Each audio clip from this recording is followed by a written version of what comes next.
right now. It is bright and sunny outside. It is during the day there. So anyway, thank you so much for joining us. Coming up in the last hour, we do a little thing we call foreplay. That's four songs by one of your favorite artists or groups, male or female. And you just might have one in mind that you want to hear. Now, you know what you have to do. Just go on to Facebook and send me your information, and I will be happy to play your favorite artist right here on Bedtime Stories. This has got to be one of my favorite Quincy Jones songs. Well, besides this one playing right now, it features some of the greatest singers. The people on this song: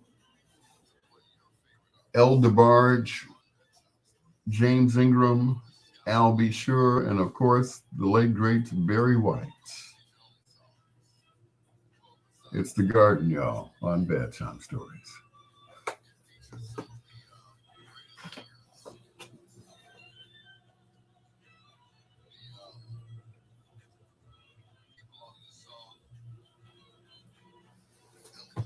Oh, boom, boom.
Boom, boom, boom, boom, boom,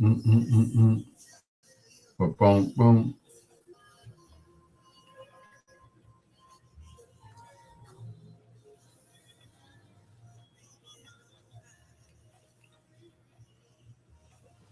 Come on, come on, come on, come on. Uh,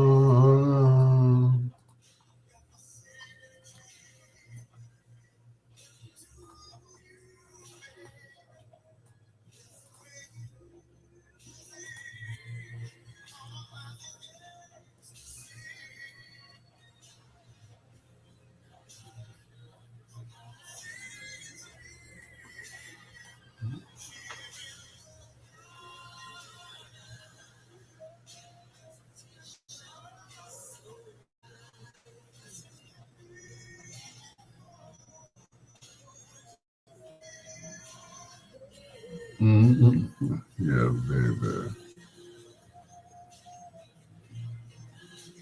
Mm-hmm. What you want?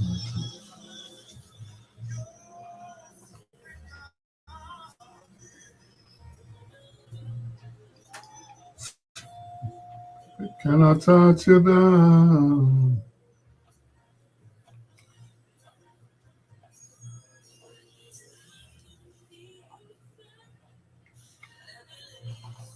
The Sister Teresa. Good evening, good evening.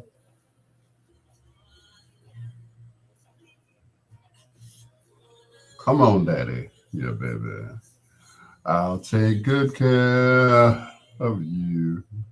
That's what a man supposed to do. I'll be there for you all the time. Let your hair down. Let me get you in the mood. Oh, come on, take me with you.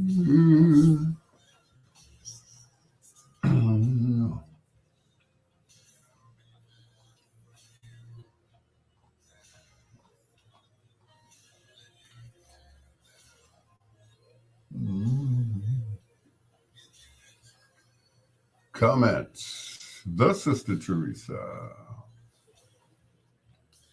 What's going on, girlie?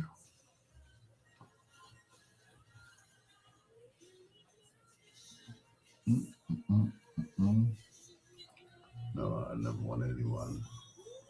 I love that song. I never want anyone as much as I want you. So show me I want you to tell me I want you to feel all the secrets.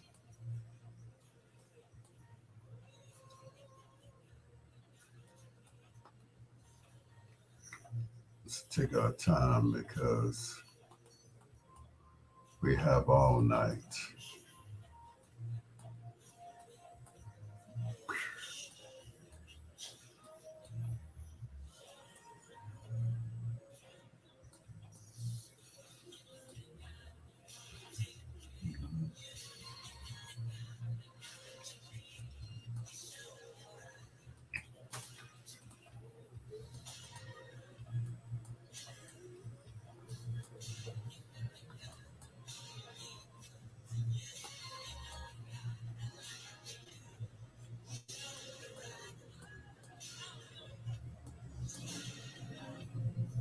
Sure, you're right.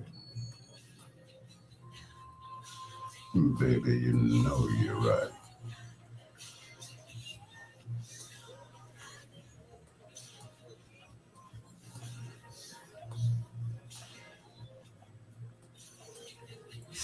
How does that feel?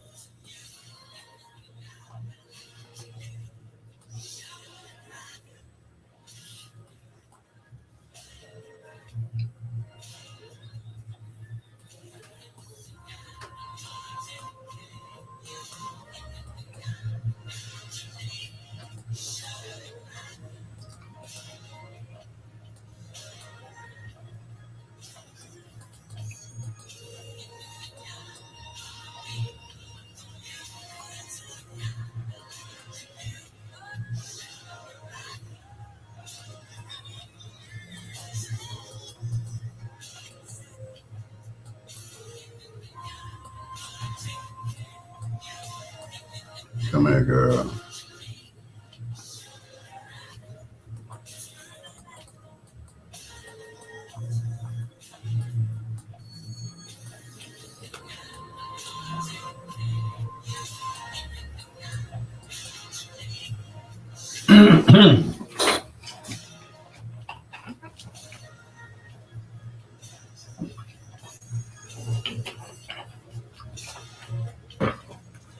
All right, for those of you who are on Facebook Live right now with me, make sure you go ahead and share the video where it says like, comment, and share.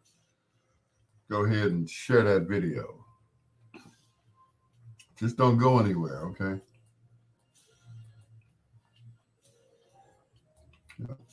Stay with me. Stick and stay. Don't go away.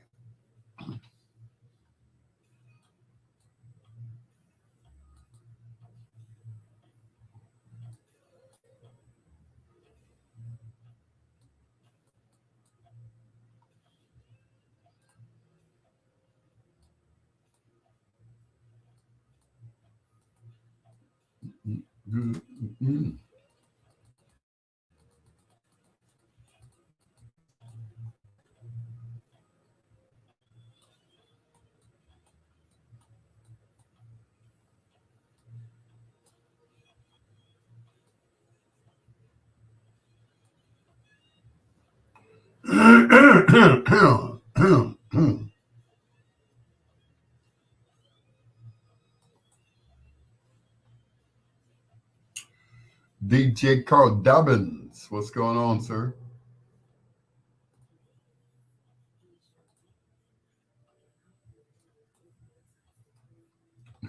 DJ Carl Dobbins said, they stealing my music. I'm talking through everything.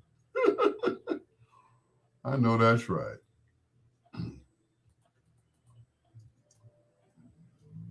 He said, I'm talking I'm talking through the music. How they gonna hear the music if you're talking through it? Well, I guess they can't steal it if you're talking over it. I guess you got a point there.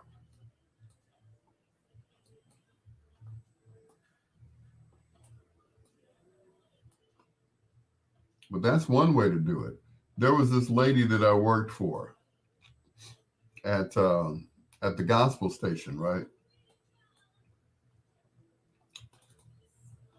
And every week she would play these songs, right?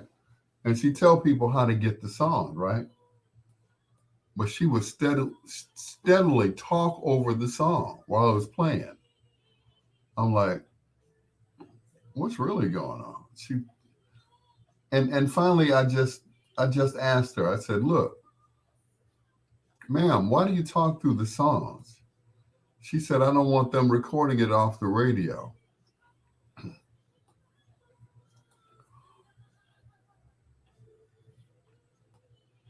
And I was like,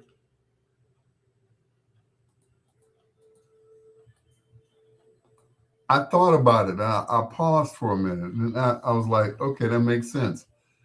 But I said, this is an AM station. Who who does that anymore?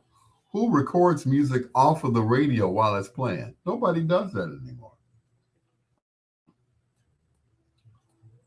You have to be skilled in doing that. First of all, it's an AM station. Who's going to steal a song off of an AM station? That's first of all. But I was like, and the songs weren't that good for her to even talk over them, for somebody to steal them. I was like, huh? These weren't like top notch. These weren't no art. No, I'm sorry, Kirk Franklin type artists. And I just thought it was just, it was just kind of strange. I'm like, really? You think people are sitting up here recording your music off the radio, off of an AM station with a poor signal?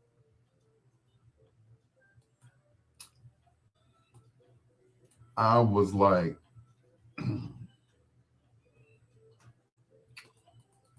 okay.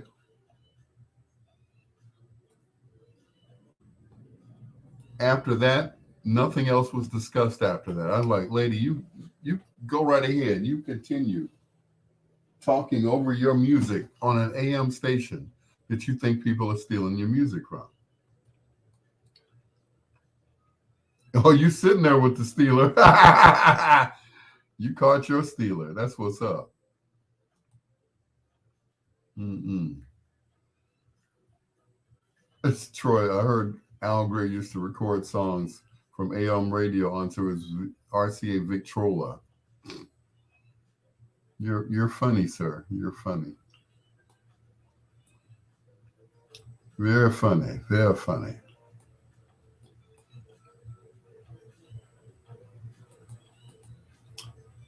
That's a good one. We're recording them to a Victrola. Yeah.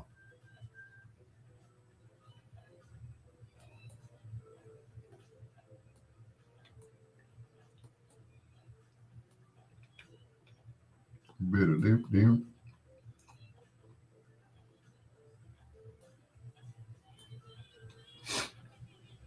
That's a good one. But yeah, back in the day, we used to sit up there, with the all-in-one stereos, with the turntable and the CD and whatnot. We wouldn't have CD players back then. With the turntable and the AM and FM radio and the cassette player all built into one.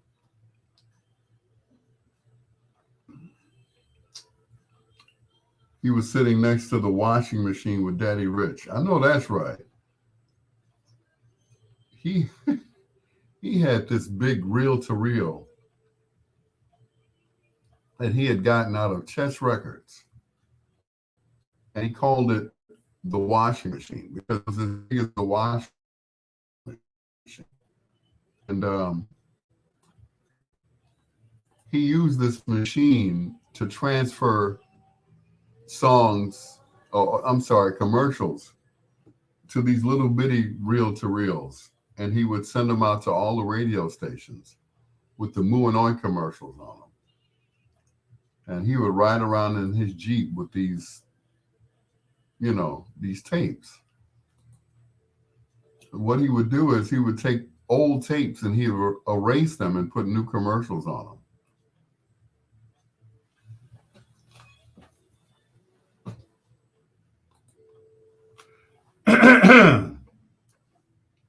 Webster Lewis, The Love You Give to Me, which sounds a lot like bedtime stories. Hey, maybe that's just me. Anyway, it's your peanut butter brother, Dr. Al Greer. Thank you so much for joining us. Hello to Troy Anthony, Preston Shanks, DJ Carl Dobbins, Phyllis Malloy Bender, and of course, the sister, Teresa. Thank you so much for being on my live. I appreciate you guys. It's your peanut butter brother, like I said earlier. This is Bedtime, the show designed with the lovers in mind, where we put you to bed but never to sleep with the greatest love songs of all time. DJ Carl is a fool. He's talking about people recording his songs off the radio. I'm like, do they still do that? I remember back in the day, we get the $3 for $1 Tone Masters from Walgreens and put them tapes in there, and they'd be all right for a couple of days. After that, they would get caught in a machine. You'll hear the song playing. All of a sudden, you hear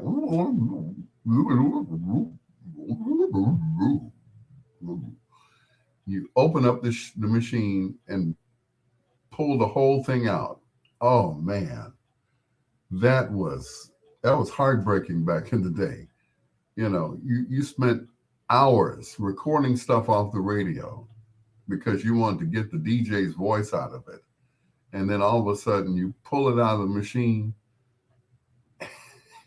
and half the tape is still in the machine and the other is just waving in the air. Ah, man, I hated those days. So glad when they came out with CDs. It's your peanut butter brother, Dr. Al Greer, with Luther. This is the second time around on Bedtime Stories.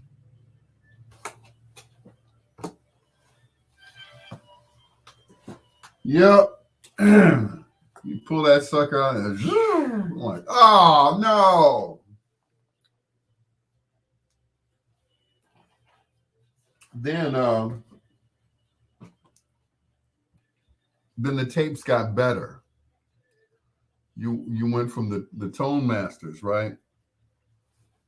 You had the Tone Masters, then you had this company called TDK. And they made 3 different types of tapes, right? They would have,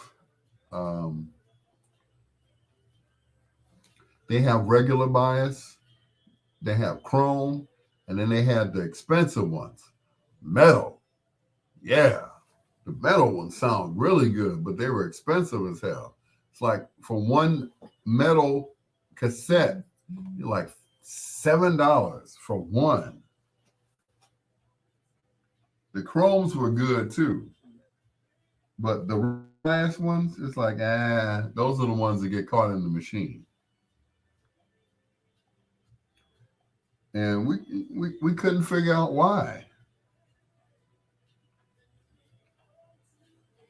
We could not figure out why.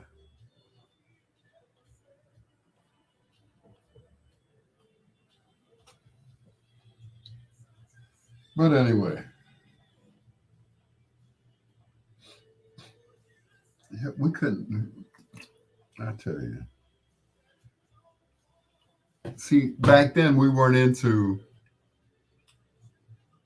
buying the head cleaners from Radio Shack. You put the tape in and it had like a little soft cloth on the inside, and you just play that, and it would clean the head. You put the little alcohol solution on it. That's all it was. It was just alcohol in a little bitty bottle, and you put it on there, and you just let it roll, and takes all of the bad particles off the tape head, that is. But what we didn't know was there was a little machine that you get from Radio Shack, and you take it. It's like a long, how was it called? What was it?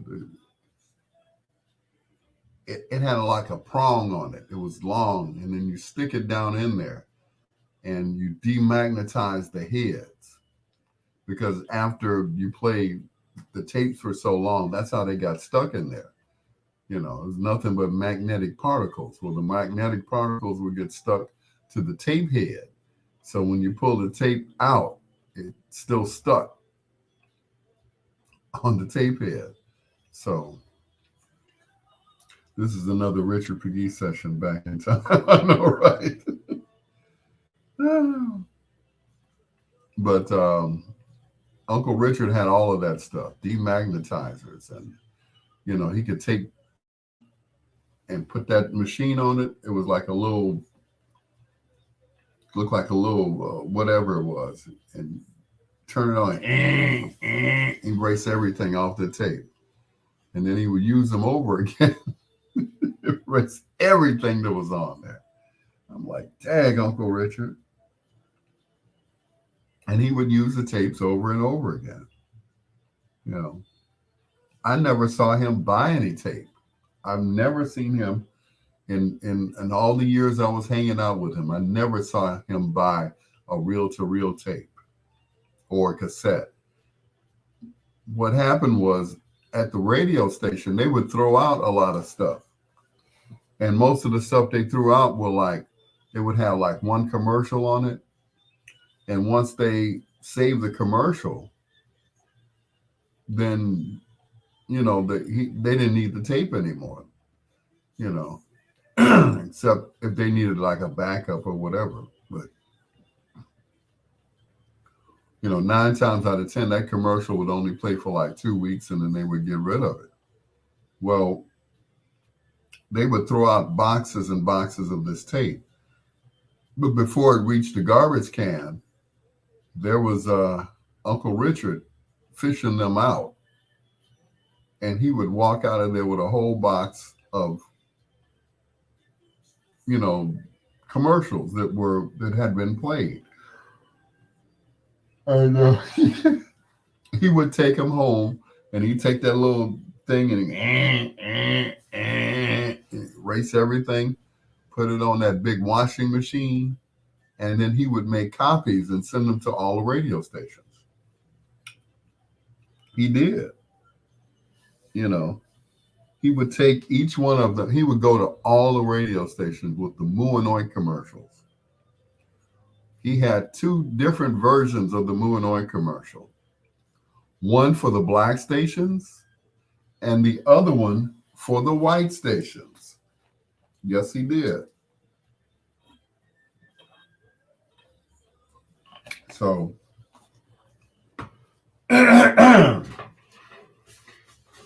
so at the black stations, you would hear the Moo and Oink jingle. Dun, dun, dun, Moo and Oink. And then the white station was so much better. I know, right? So they had a totally different commercial for the white station, for, stations like WGN. And he had a whole nother voiceover artist on there. It was like a white guy that we'd never seen before. And the jingle would be different. It would just be some general random music. It wouldn't be, boom. Yeah, baby spare ribs, hot links, and chicken and more to give. They didn't. Our commercials had that. Did the Moo and Oink commercials on the black stations encourage listeners to shop at Kroger? Absolutely not. because see, back in the day, um, they it was something about Moanoik. I think, and I know this for sure. Uncle Richard put Moanoik on the map before they were um, before they were Moanoik. They were, yeah, Kroger wasn't even thought of. Yeah, before they were Moanoik, they were known as the Calumet Meat Company. Not very inviting, is it? You know, it was and that was the name of it, the Calumet Meat Company. So Richard had this idea, right? He said, "What do you all sell?" And we sell beef and pork. What's the sound that a cow makes? Moo. What does a pig make? Oink. There you go. So they changed the name based on what he said.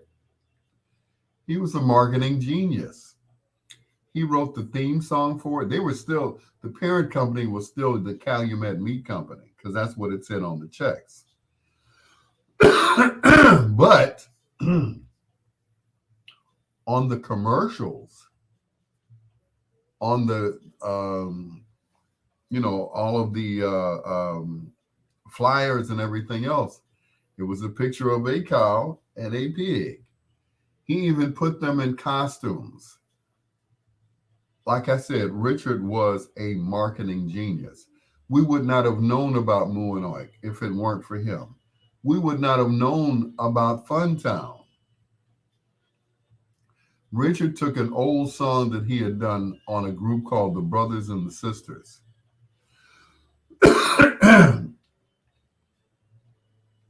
It was just a musical track. Dum dum dum dum cha dum dum dum cha dum dum dum dum. So he had the bright idea to come up with some lyrics for this track. And the lyrics became, and they were just so simple. Funtown, Funtown, for the kids and you, 95th and Stony Island Avenue. That was it. So if you grew up in Chicago in the 60s and early 70s, you did not go to Great America and all the other places. You went to Funtown, unless you lived on the west side.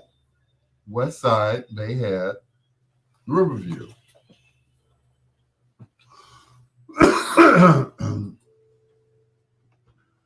Mm-hmm. The Whispers, and you are number one right here on Bedtime Stories with your peanut butter brata. That's right. If you put in peanut butter brother, then nothing comes up. Like, who is that? Anyway, time to adjust my mic again.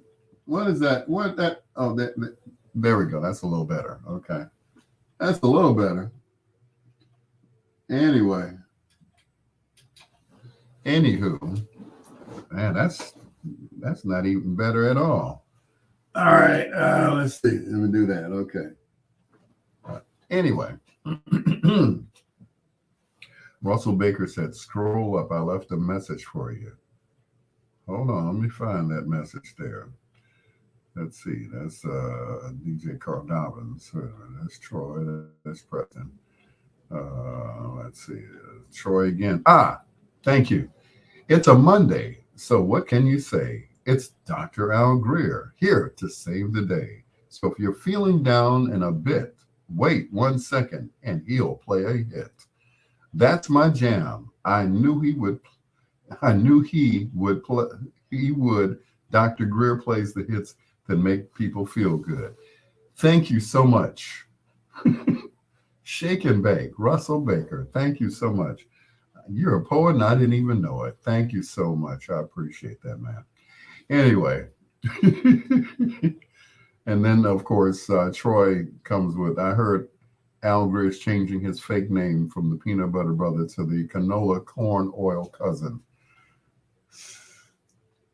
Where? You have too much time on your hands there, sir. Too much time on your hands. It's the Dr. Al Greer with Leon Ware right here. That's where. Rocking you eternally on Bedtime Stories.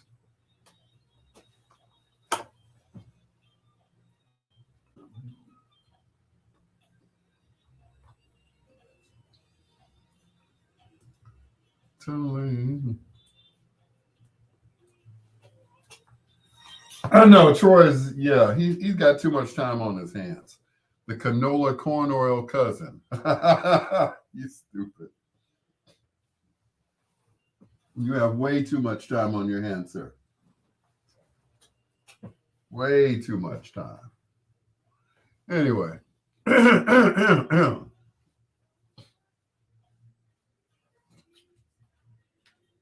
So everything's almost back to normal at WVON after we got hacked. I mean, talk about a hack job, boy. Man. It's like we had to start all over again. You know, most of the stuff was just lost in space somewhere.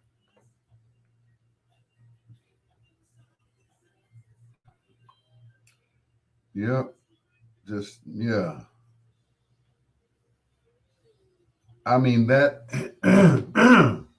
if I were a hacker, I would, I would say, man, that was a great hack job y'all guys did, man. That was dope. We couldn't find nothing. Oh, man, we couldn't find nothing. Y'all was good, man. I gotta hand it to you. High five, y'all good. Y'all are good. Y'all shut us down for a month. Woo!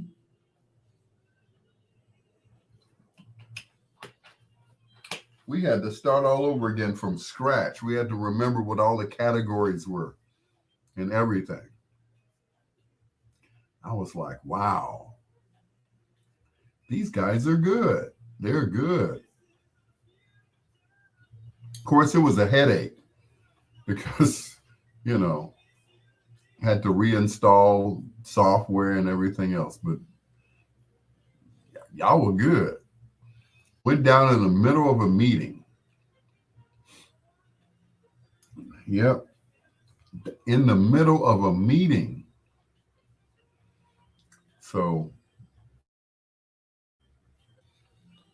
everything was lost. I mean, just, was it ransomware? I'm like, wow. They wanted $1 million. And they would release everything. I'm like, y'all are good. You all are good. Like I said, if I was a hacker, I'd be like, man, I'd be high-fiving them right now. Man, that was good. That was the good stuff, man. Y'all killed us, man. It was ugly. But anyway, yeah. That's like being in the middle of it's like being in the middle of a party, right? DJ Carl. And you spinning and all of a sudden your computer just, a big clown face comes in your computer and says, I have your files. You give me $1 million and you're like, man, no way.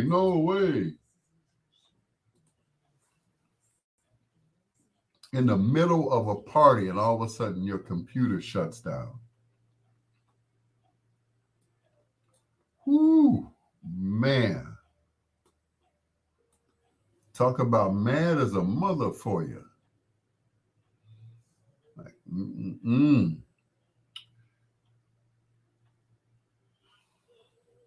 what you said, just yeah, I know. Just plug up the 8 terabyte. I know, right? I mean, in all my years of using computers and everything else and hard drives to DJ with. Never seen a job like that. Never. Y'all good. Y'all real good. You know. But I will tell this to people. If you're on a computer right now, make sure you have the appropriate spyware. Um, what is it? Mollyware or whatever. Norton. All of them. Put all of them on your computer. They can even hack a Mac. You think because Mac has its own operating system that you can't be hacked on a Mac? Think again, because they will find a way to get into your computer. They will. Miss Hightower, good evening, gorgeous. Miss Hightower came to um, the brunch over at Josephine's, and she said the food was good. I said, yeah, they they had to, they changed cooks. They got Chef Jimmy Carter up in there. Yeah, so they ain't playing. They got Chef Jimmy Carter. Now before, I'm not gonna name no names, but whoever was back there cooking before,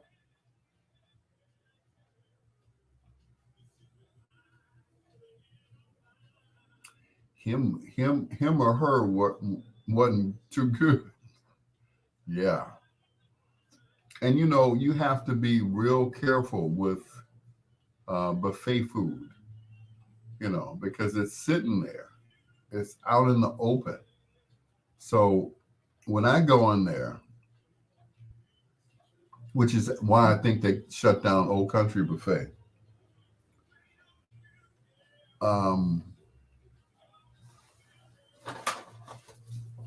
when food is sitting out like that, it's never a good thing, depending on how long it's been sitting out there. Miss Hightower and her son and her granddaughter, they got lucky. They got there early. When they put it out, I was over there in line getting my food. Because it's fresh. It's only been sitting there for. But and if they run out and then they replace it, then it's good. It's good that they do that because they ran out and then you get fresh fruit in there. But like I said, that's why they closed Old Country Buffet. Just not good. The only other buffet that I deal with is the one over on Pulaski. And everything is seafood based. And they really do a great job over there. And every now and then we the church that I play for in the morning on Sunday, we eat over there. And the food is always fresh. We get there when they open.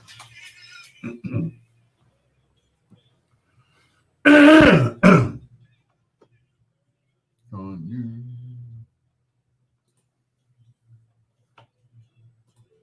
Wait, Lakeside. Hold on. Concentrate on You from Jeffrey Osborne and LTD. It's your peanut butter brother, Dr. Al Greer. Thank you so much for joining us on Bedtime Stories, the show designed with the lovers in mind, where we put you to bed but never to sleep with the greatest love songs of all time. Once again, hello to DJ Carl Dobbins, also to Sharon Hightower, who came out to the Easter brunch, and she took pictures with the Easter bunny, which I thought was kind of cute, It was real cute.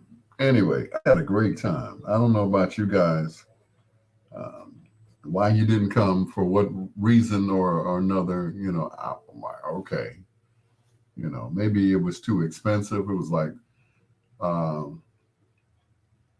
I think kids eat for like $10, I think it was, or $20 or whatever, and adults it was like $40. But you get to go back and eat as much as you want, for that $40, and you get a show, and you get me.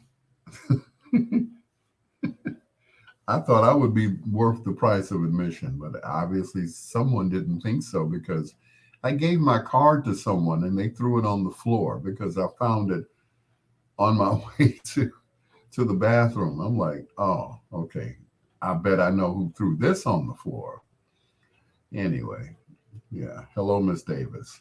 It's your peanut butter brother, Dr. Al Greer. This is the show designed with the lovers in mind, where we put you to bed, but never to sleep with the greatest love songs of all time.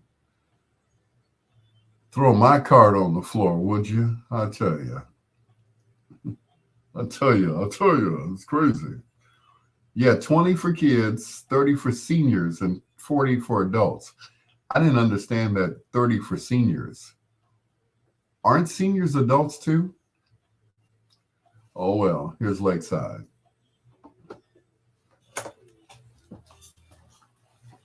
I mean, you didn't get the invite. It was on Facebook. I put it on Facebook, Unc. I sure did. But next time you get a personal invitation, sir. But yeah, you'd have liked it too. The band was good. But $20 for kids, $30 for seniors, and $40 for adults. Now, is it me, or are they separating young adults from older adults? Is that what it is? So in other words, if I were to go there and, a patron, so I would pay $40 and Uncle Ronnie would pay $10 less because, he's a senior. But then again, so am I. Well, not quite. You're not a senior till you're 65, right? Well, I think Uncle Ron is a little bit older than I am. Pretty sure he is. So I'm like, okay, so you pay $10 less. And then our grandkids, they pay $20 less. Like, okay. I'm just saying, I'm like, okay. Seniors, adults. Seniors pay 30, adults pay 40. So why do you get a discount after naming your son after yourself? It makes no sense. Anyway.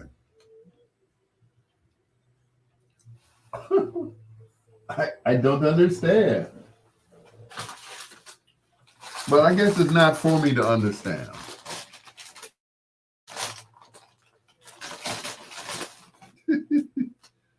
That is definitely not something that I'm supposed to understand. I don't do restaurant stuff. I am not a restaurateur.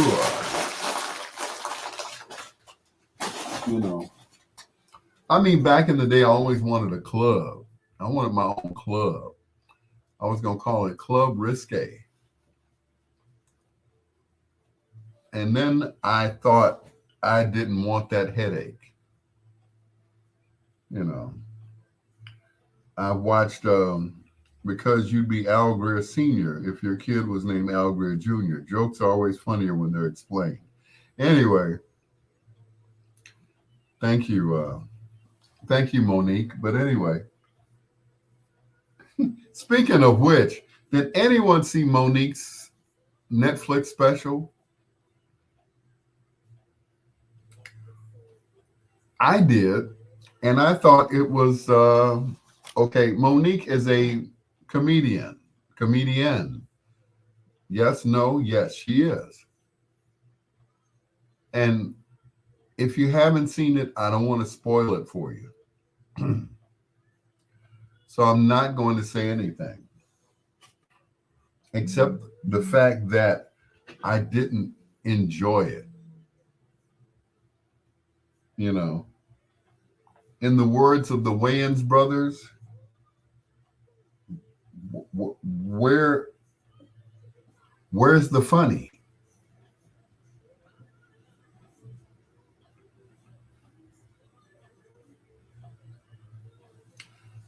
You know, I didn't get it. I don't watch it, not because she's black, but I hate crap.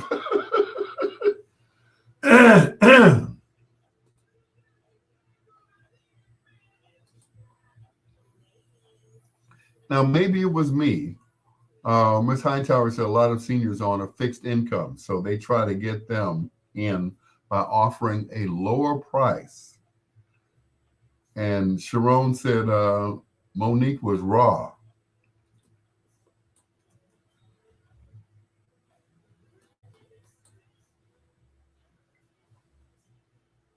She needed to vent and tell her story.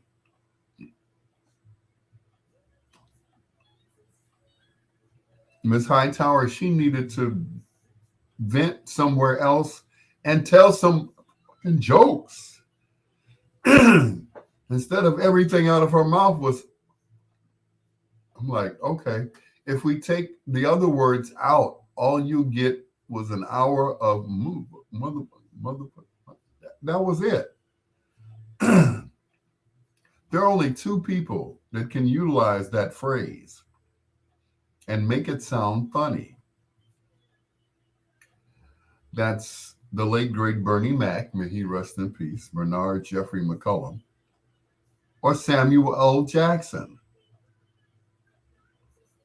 But everything out of her mouth was, I'm like, it was not, I'm sorry. Spoiler alert, if you haven't seen it, you should see it and then come back to me and let me know what you thought about it. Because I'm telling you, don't get me wrong, I love Monique. You know, but she wasn't funny. You know, I've seen her, do, comedy acts, but that was not comedy. She was just venting about her life and, stuff that was not funny.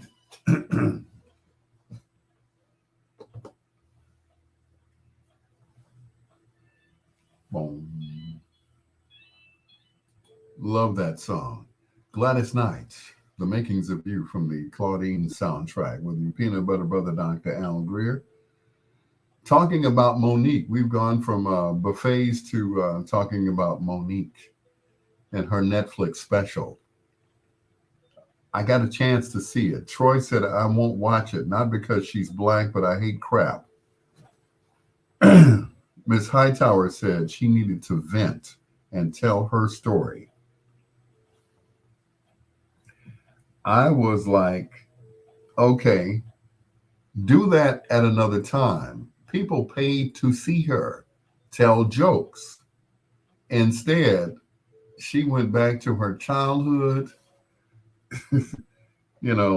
back to when she was on the Parkers and, stuff like that. And I was like, okay, it's entertaining, but it wasn't funny. The Wayans brothers have a saying. It's where's the funny? Like they would, write jokes or whatever, and then they would ask each other, okay, where's the funny? Now, I'm not trying to, spit on her special. Excuse me. But there's a place and a time for things that she talked about. And that stuff she should have talked about on Oprah or The View or The Real or whatever, in a talk setting, but people were paying to see her be funny. And, I only heard maybe one or two jokes in there, and the rest was MF this and MF that. There's only two people that can MF like that and make it funny. Samuel L. Jackson, and the late Bernie Mac. Watch it for yourself. I mean, maybe I'm wrong. Maybe I should go back and watch it again. But I'm sorry, Monique, I love you. Monique Imes, I love you. The only thing I got out of that is her husband and her have an open relationship. An open relationship. We'll talk about that later here on Bedtime Stories. Is Eddie Kendricks.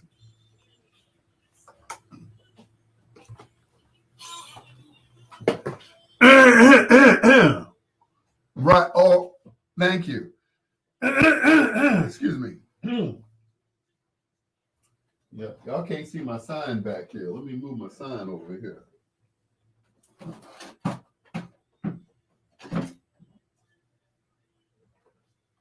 Hope that's a little better now. Nope, it's not. It's dancing. It's the dancing sign. There it is. Now you can't see it at all.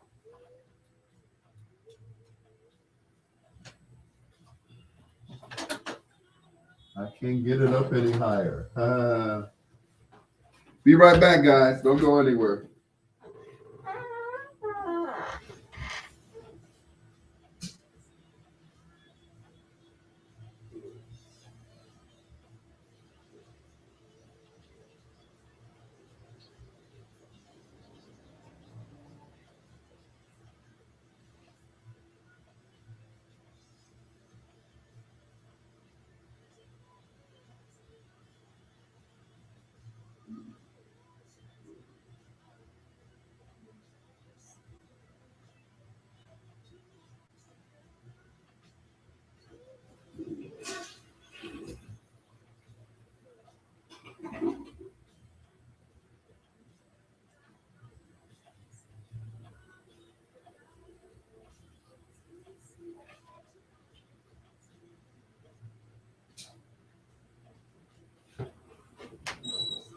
He's back.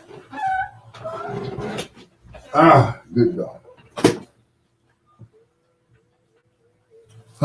Judging by the monitor in the background, Al is playing a game on an original Nintendo.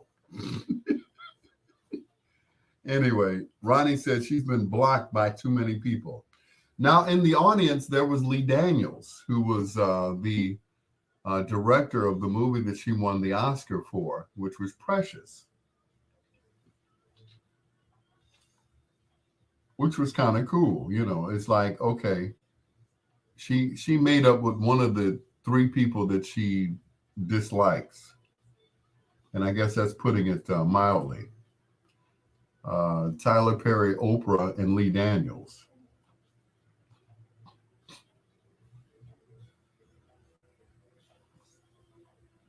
So I thought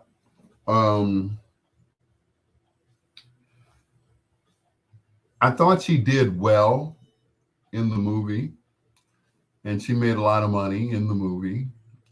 She was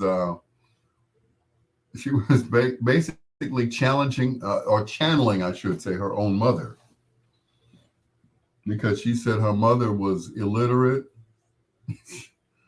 I'm like, wow. Her mother was not the nicest person in the world.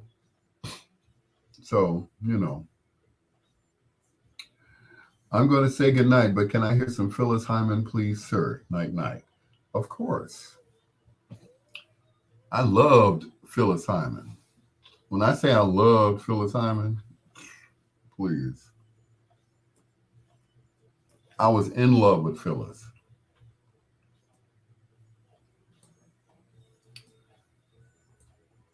She was, whew. When I say Phyllis was gorgeous, she was gorgeous. Oh my God. She was just drop dead gorgeous.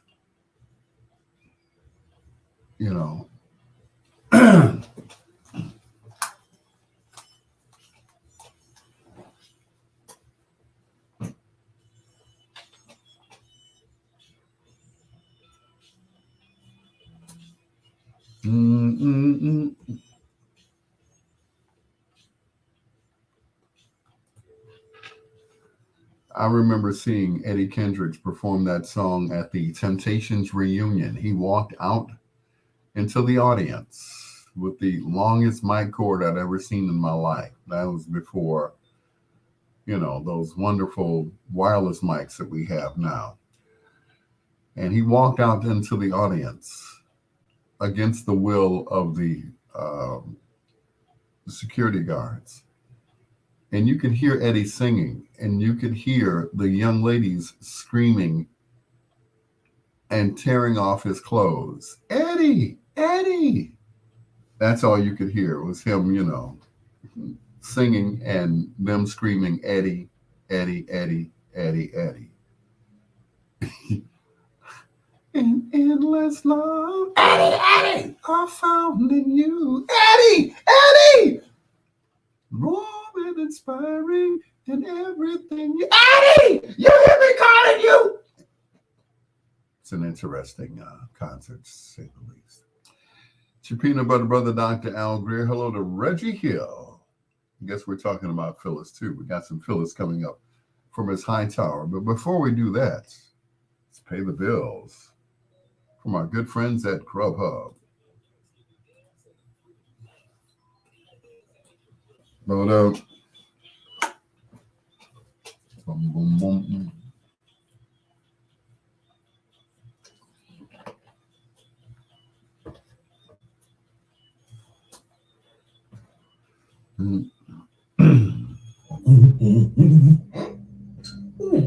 Get the food you love with perks from Grub What You Love. Grubhub is a proud sponsor of Bedtime Stories here on WOSD Radio DB Chicago, WDLB Indianapolis in Chicago, and WRLN Radio.com for today's R&B hits and throwbacks. It's your peanut butter brother, Dr. Al Greer. We went from talking about the buffet to talking about Monique.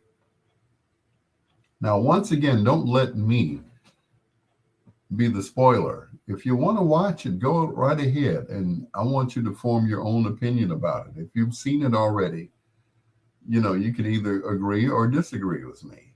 Most people agree. Ms. Hightower said she should have said all that stuff on a couch somewhere to her shrink.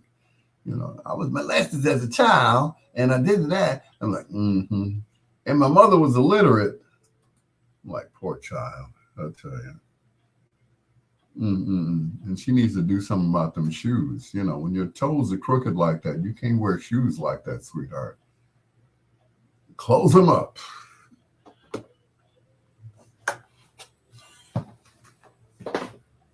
I'm sorry. I'm watching everything. Now, the shoes were nice. The shoes would have looked nice on,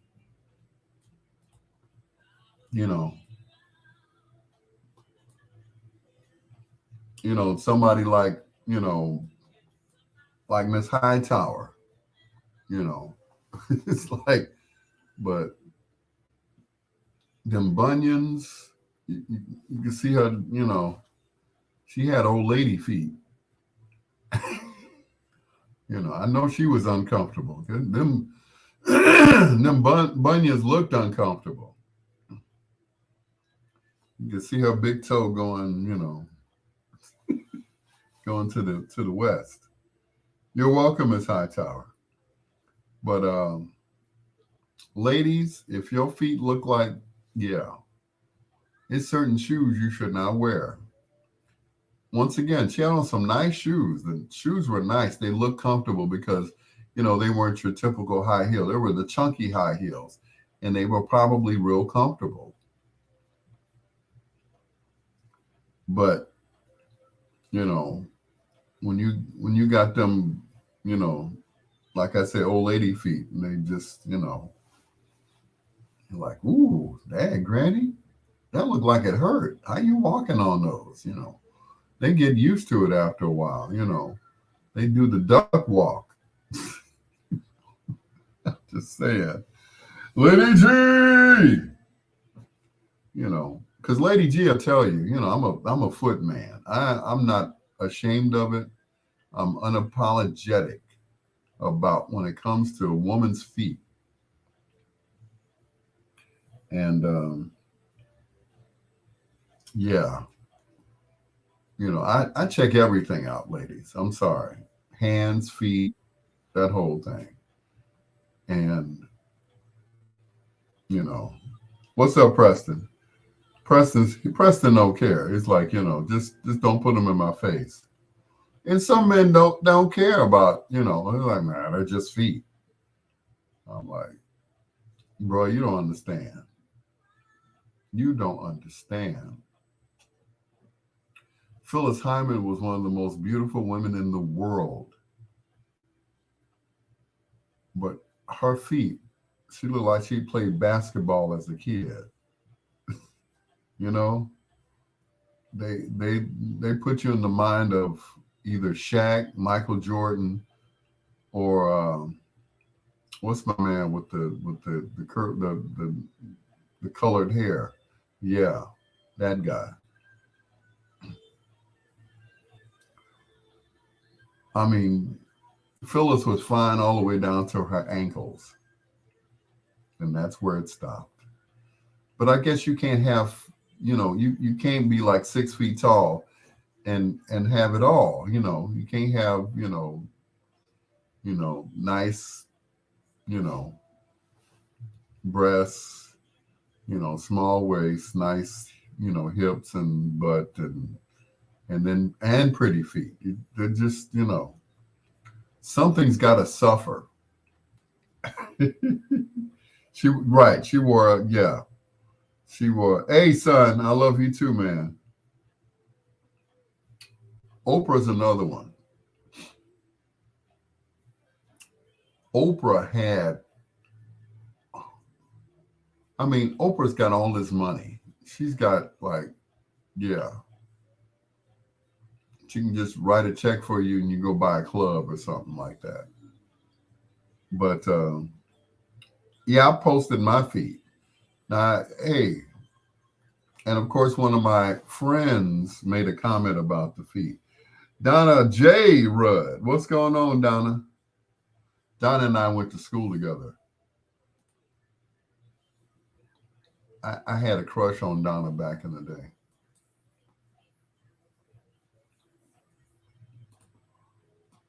We were both in TV studio, so, you know.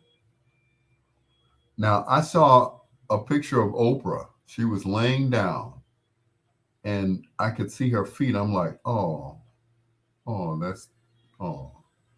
I mean, they were, you know, they were polished and everything. Her toenails were polished, but her feet would like go on, you know. I'm like, oh, you know, and sometimes that's from years of wearing high heels for some people, you know. Donna must have outdated her photo on her profile. She doesn't look 82 like Al. Anyway, so shut up, Troy. But Oprah, I love you. I do. But, you know, the toes was crooked there. It's like, you know, it's supposed to be not, you know, it's like a whole foot was just pushed over, like, you know, get over there. Get them, Donna. Go ahead. But I'm like, oh man. Like, no, Oprah, no. Why? You got all of that money. Get them jokers straightened out, you know. Unless, you know, unless they don't bother you, you know. Gail is like, yeah, girl, them nice shoes there. Just leave your shoes on. You know, Stedman don't have a problem with it. You know. But me as a foot connoisseur, It's like come correct or don't come at all. Leave your socks on when you come to bed with me. Leave your socks on. Yes, you can, Lady G. I feel like I'm not wanted and it's lonely in here.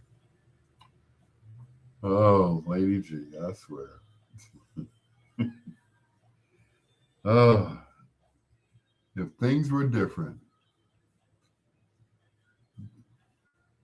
time would have, I mean, it would have been, man. Mm-mm. If only.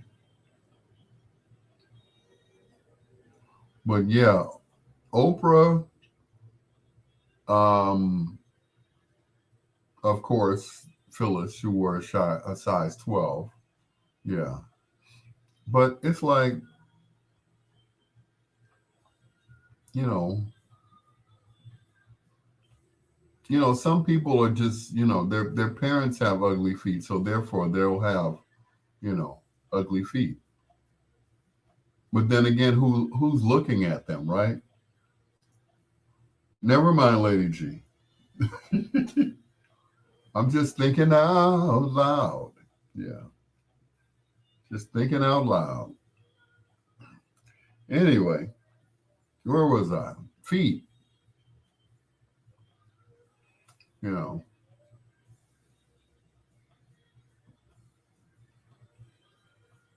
know, I work with this young lady. She's a big girl and she has big feet, but they're not, you know, not creature feature feet. They're not like, they're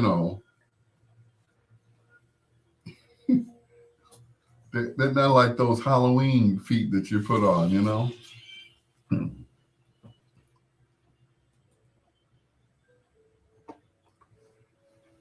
Two in a row from Phyllis Hyman Greer. No one can love you more right here on Bedtime Stories. The show designed with the lovers in mind, where we put you to bed, but never to sleep with the greatest love songs of all time. With your peanut butter brother, Dr. Al Greer. Thank you so much, as always, for joining us. Hope you're having a good time so far. Having a good time? Okay. Enjoy your stay here.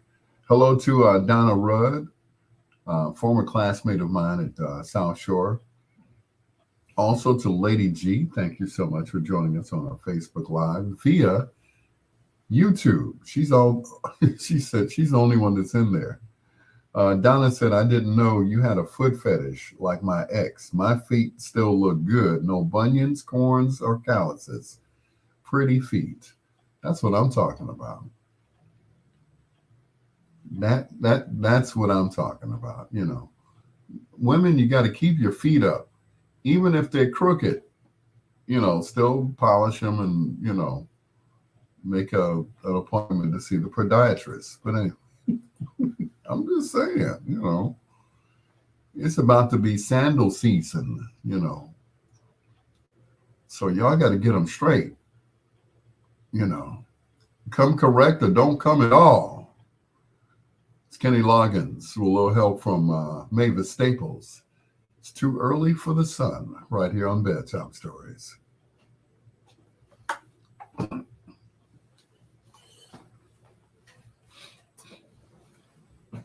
Yeah.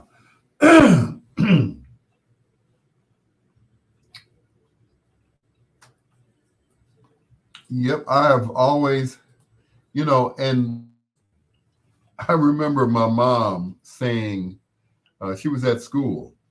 She was a substitute teacher and teacher's aide at the school that I went to, which was Horace Mann, and then again at Washington High School. And she had an argument, a knockdown, drag out argument with this lady at work. She said, everybody has ugly feet. My mother was like, no, they don't. Oh, yes, everybody's got, ugly toes, this, that, and the other. My mother pulled off her shoe. She said, are these ugly? The lady said, oh, Oh my. That's where I get my feet from, my mother. You know. Thank God I don't have Creature from the Black Lagoon feet. I know, right? But my mother pulled off her shoes. She was like, "Are these ugly?" The lady was like, "Oh, oh no, oh my." Like, mm-hmm. Yep. Mom did not play. You know, she didn't go to the nail shop. She would soak her feet, and she would take some scissors and scrape the dead skin off of her feet. I was like, ah, Mom, what are you doing? Cut her toenails. Man, her feet. And I think that's what did it for me. I'm like, well, my mother's feet don't look like other women's feet. So what's the problem, lady? you know, I was at the nail shop on Saturday. Old lady feet, yeah. And I'm sitting next to this lady and she pulls her shoe off. And I was like, I had to look away. I was like, oh my God. Oh my God.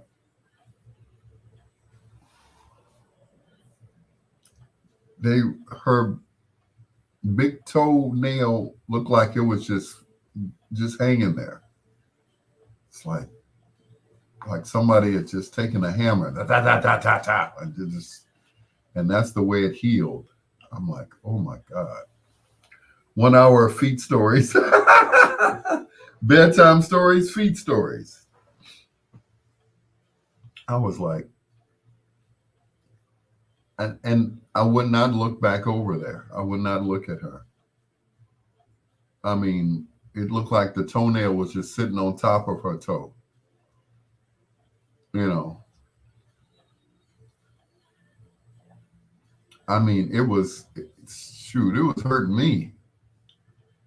You know, I was like, dang,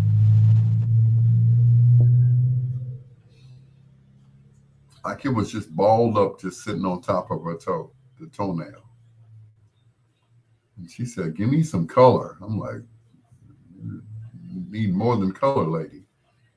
You know, the lady pulled out that machine, that sander or whatever they call it, to smooth it out. I'm like, oh, it's gone, it's dead. I'm like, ooh. I was totally, yeah. Yeah, I worked with this lady at Ameritech before they became Verizon, and she had the most beautiful toes I'd ever seen in my life. But she was a total beer. She was a beer. Mm, she was crazy. She was crazy. You know, I was like, wow. I guess you can't have everything, right? I mean, she had the prettiest eyes and everything. You know, she had foot knuckles. I know, right? I'm like, oh, lady. But anyway, this lady just, her feet would, and she knew it. She knew it. You know, she knew she had pretty feet. I'm like, girl, please. I will put them in my mouth, swirl them around like some wine. Like, mm-mm.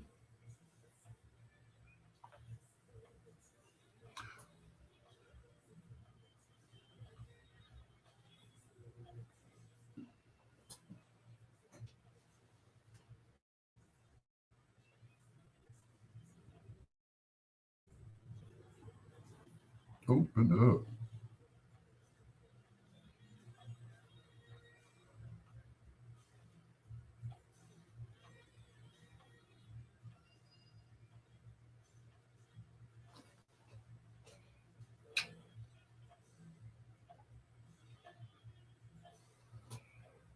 You're probably a big toe sucker. Yep.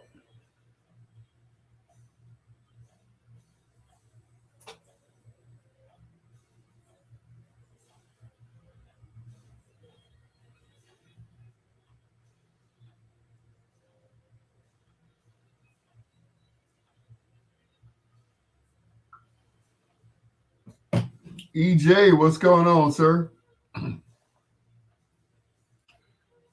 When I was my my oldest son's mother, she wore like a size 5 or 6, and she thought she had ugly feet. I'm like, are you kidding me?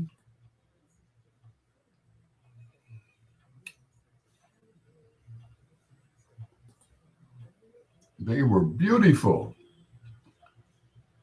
She just had short, stubby feet, but they weren't ugly.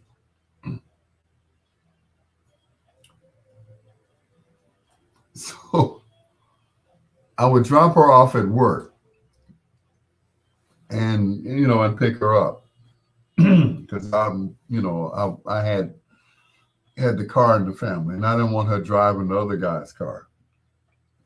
So I would come and pick her up from work. Well, one day I came in her job and people were laughing at me. I'm like, am I funny looking or something? I had hair back then and lots of it. If you look at an old picture of me, my hair was like, yeah, I look like Larry Blackman and old boy from Confunction. That's what I look like. So they were laughing at the fact that she told them that I was a toe sucker. You know, she later on told me she wouldn't tell me in front of them that she, you know, I'm like, oh, see, why? Toe sucker.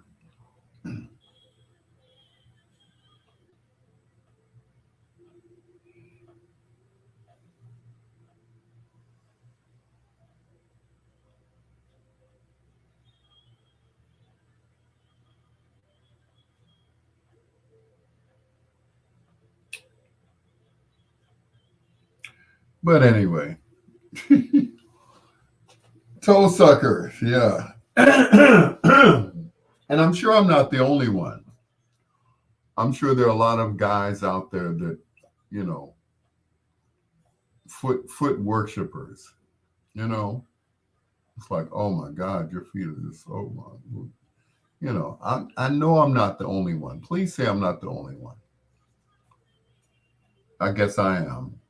Preston is like, I am not co-signing to that story. I'm sorry. You might as well go back to talking about Monique and her unfunny, her unfunny comedy special. No comedy there, I tell you. Dramedy. You know.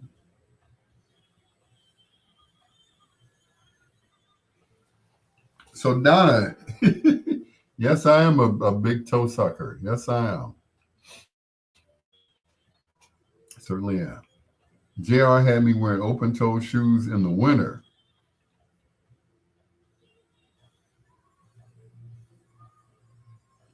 Okay. I know that's right.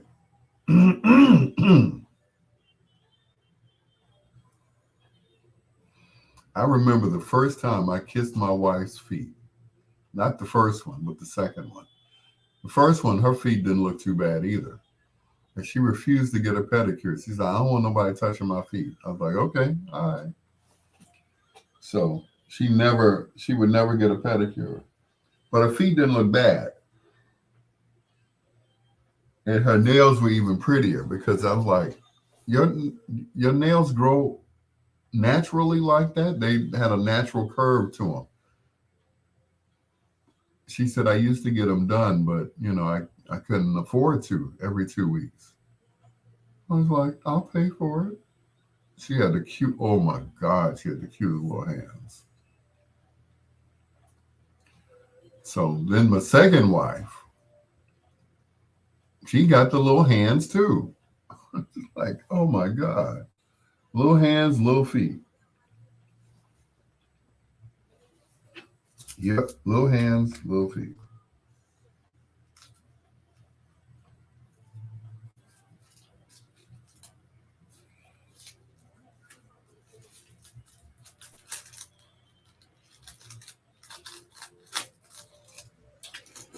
And once again,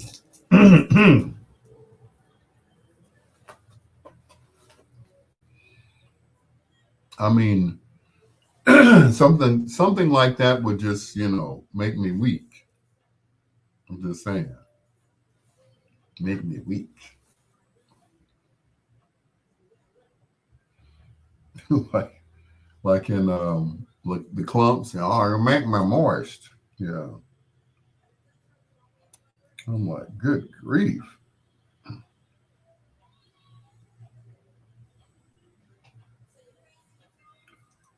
But ladies, if you take care of your feet, then you can keep your man forever. Feed him and put your feet in his face. Anyway. Uh, that's right. Pretty feet and hands.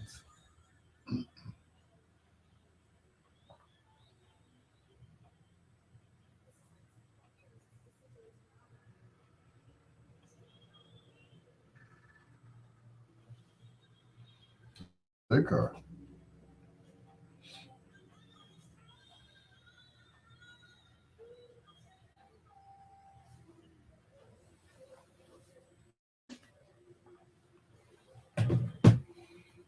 Mm-mm.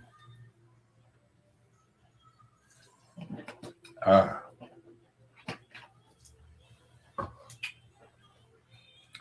But ladies, take care of those tootsies.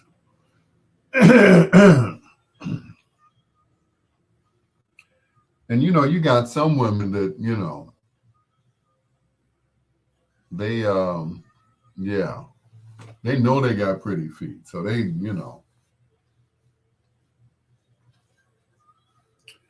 make you weak on purpose. Are these okay? You be like, uh-huh, uh-huh.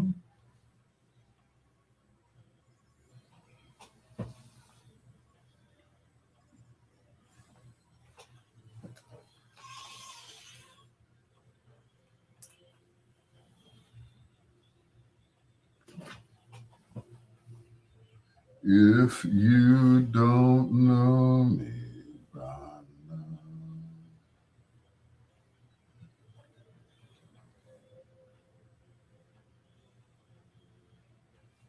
Mm,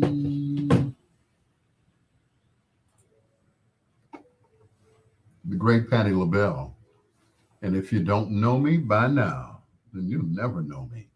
It's your peanut butter brother, Dr. Al Greer. This is Bedtime Stories, the show designed with the lovers in mind, where we put you to bed but never to sleep with the greatest love songs of all time. What is that whistling thing? And get rid of that. There we go. That worked. Yeah, okay, never mind. Anyway, I guess Preston Shanks got tired of hearing me talk about feet and stuff. Are you going to talk about feet for a whole hour, sir? No, of course not. Why would I do that? No. Why would I do that, sir? No, I wouldn't do that. Anyway, it's your peanut butter brother, Dr. Al Greer. Hello to Donna Rudd, one of my former classmates over at South Shore High School. We were both in TV studio together with Marcel Bell and Edmund Mancino. Yep, those were their names. Edmund Mancino. Yeah. Who looked like one of those old rock stars. He looked like he could have been in a rock band back in the late 60s, early 70s, And then Marcel Bell, he was just, one of the smartest men I knew. He knew something about everything, radio, TV, and he was the engineer. And he was just a cool dude. And I heard before he passed that he told everybody what they were going to do with their lives. Like he prophesied what they were going to do, before he passed. I was like, oh, wish I had been around there to find out what I was going to do. I never would have done this. Donna said, taught me everything. Like I said, he was one of the smartest guys I knew. Audio, video, he knew all about all of that stuff. And this was even before I met Richard Pegee. I'm like, man, he had some of the greatest teachers growing up. It's your peanut butter brother, Dr. Al Greer. This is Al Jarreau, the first of two in a row from the row on Bedtime Stories. There was a time I knew.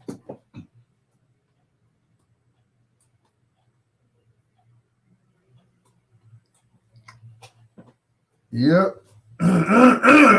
Excuse me.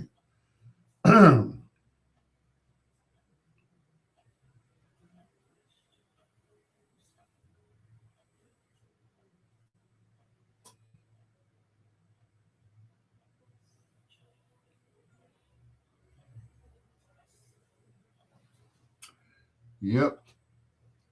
Marcel Bell, that was his name. And like I said, he was a smart guy. He was a very smart guy. He knew something about everything. You know.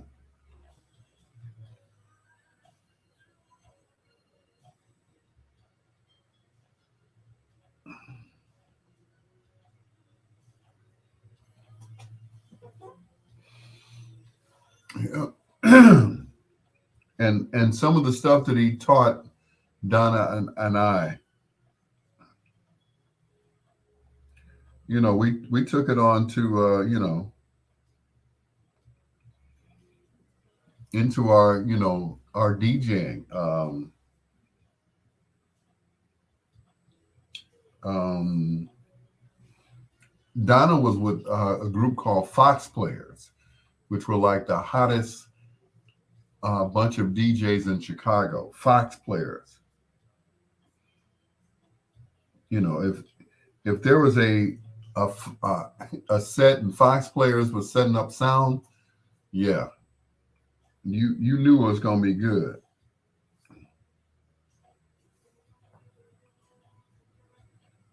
You knew that party was going to jump.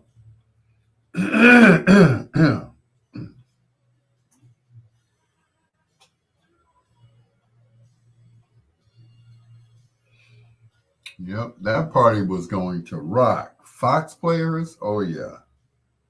There was Fox Players, and there was a group called Dogs of War. And they were, you know, two of the hottest groups that you wanted to DJ your parties, because all the DJs in there, were stars in their own right. You know.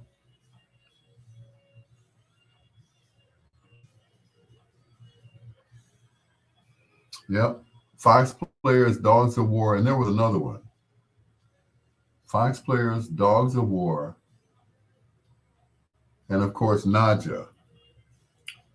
River's Edge, Galaxy, 50-Yard Line, Dogs of War founding member, met Wolfman Jack.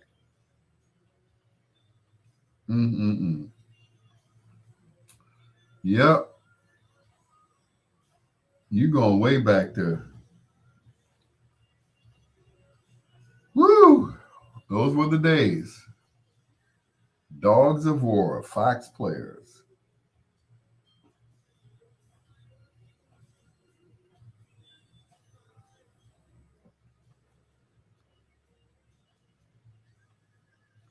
Oh.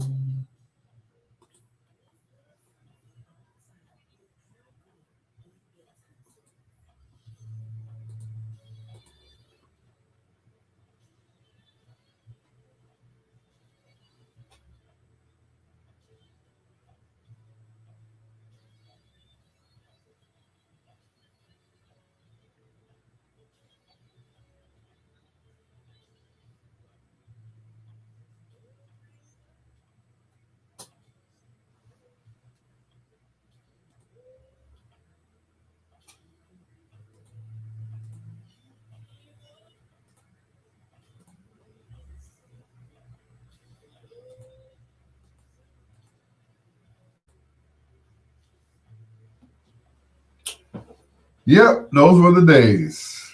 Fox Players, Dogs of War, and Naja. Naja was the where we got all our records. It was a record pool headed by Don St. James, whose real name wasn't Don St. James. It was Don Neal. But St. James sounded so cool. So, but that was my buddy. And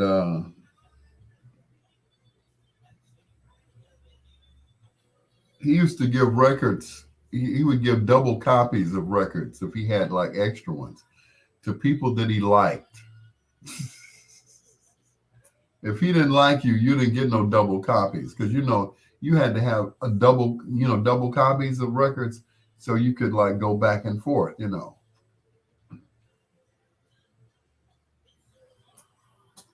So you got to be a DJ to know what I'm talking about.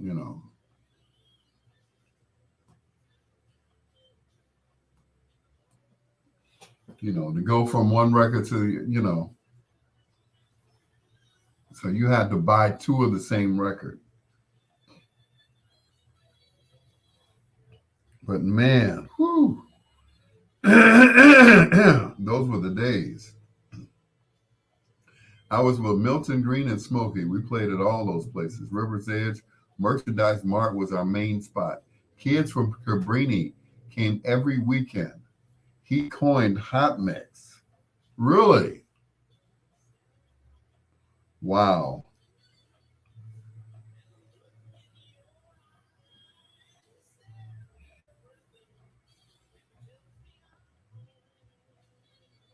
Wow. Mm-mm.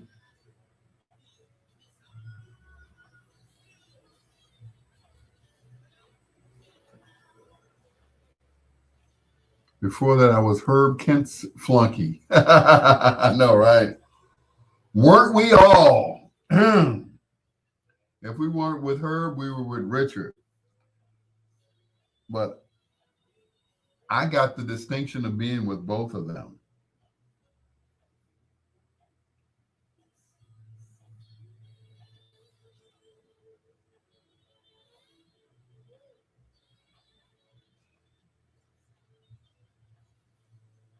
So I had to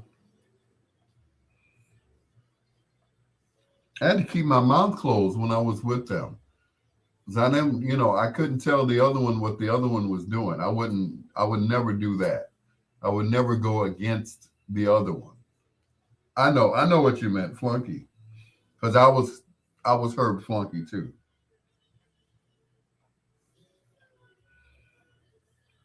And Richard's flunky. I would set up for both of them. I would set up equipment and that was it.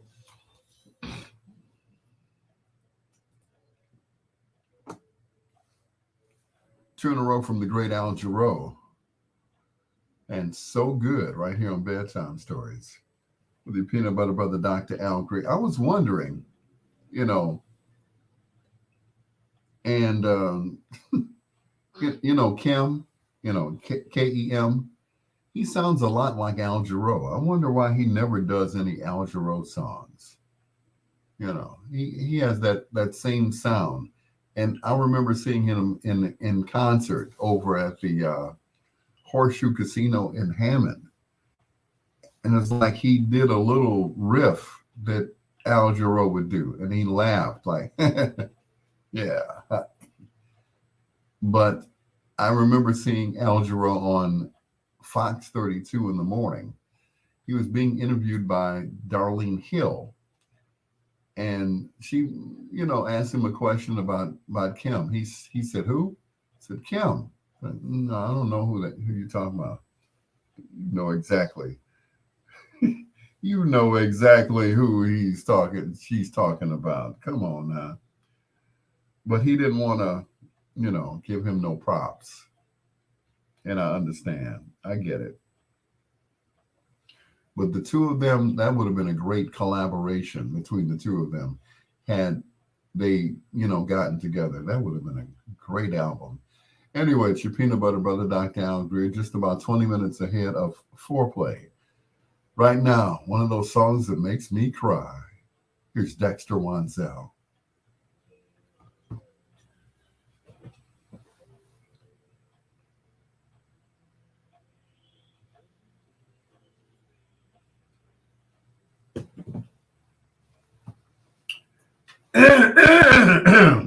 Excuse me.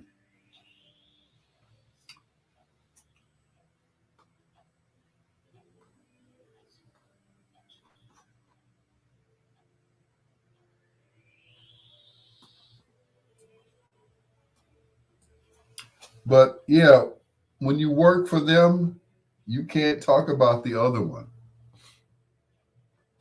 So I had to keep my mouth shut. I made a comment one night. I before I knew it, I said, "Man, that's a Richard Peggy song." And I said in front of her, "What'd I do that for?"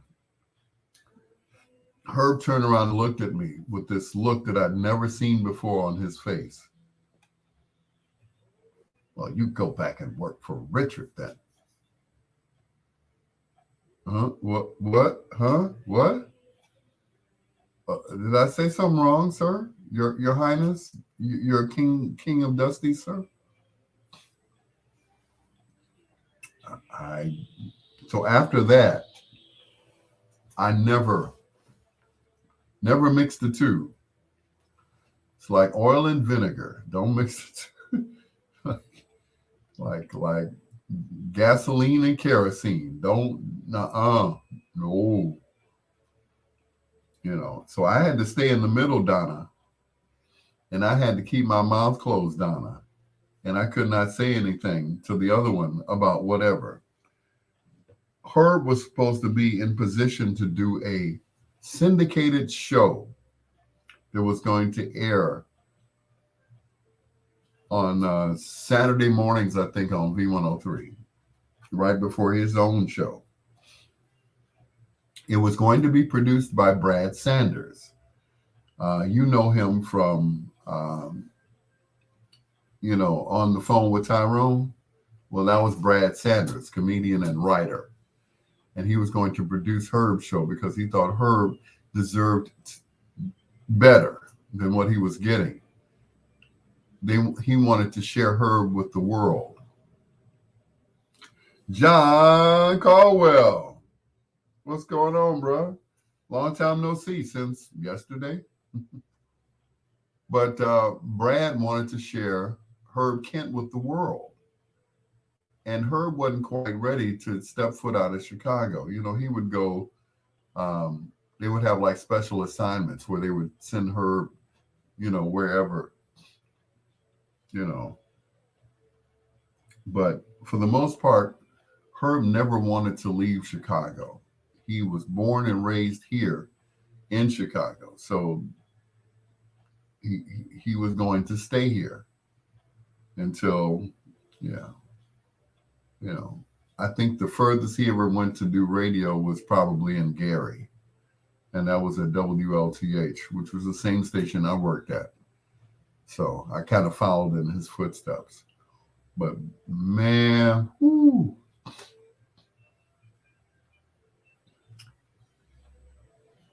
Like gasoline and kerosene, never mixed the two together. And I remember when Richard got sick and in the hospital, Herb went to see him. Only reason Herb went was to see if he was dead. He said, "Well, he's not dead yet." Okay. I'm like, dang.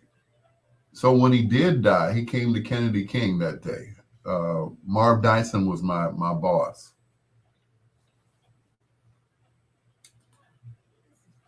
And Herb said,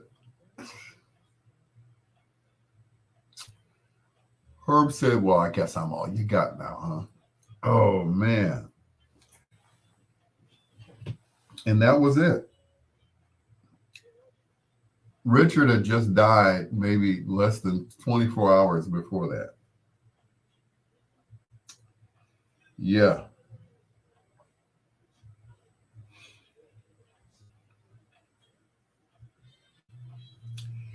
Yeah. I was like, oh my goodness. Well, I guess I'm all you got now, huh?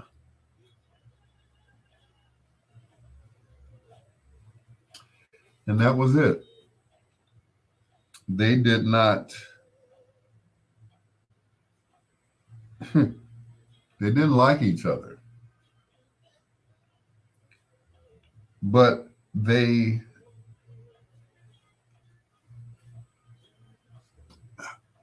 had to get along on this earth together.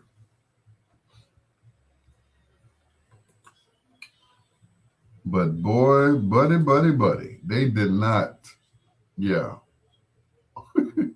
didn't get along.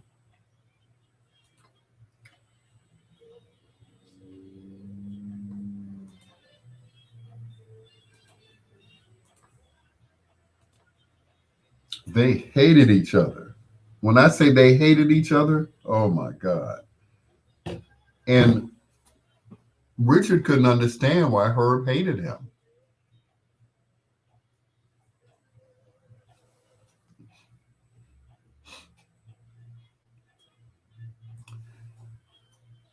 There was an incident that happened at the radio station years ago where they had a contest, like a snake in a mongoose. Yeah.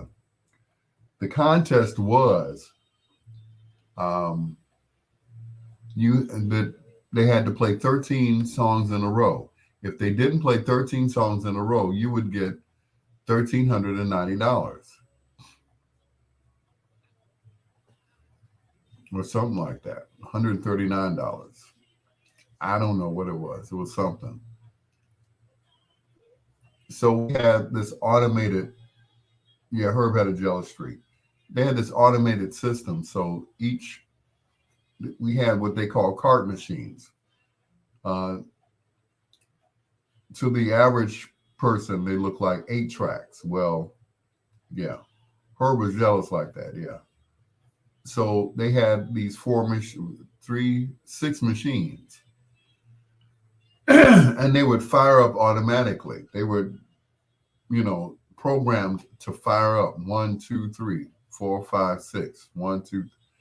Well, Slick Vic.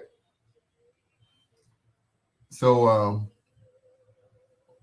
for some strange reason, Herb decided to put a commercial in the middle of the 6 card machines. So it played song, song, song, commercial, song, song. So of course he didn't get the 13 in a row out. So Herb gave away the money, but the money had to come out of his pocket because he gave it away. He gave away the contest.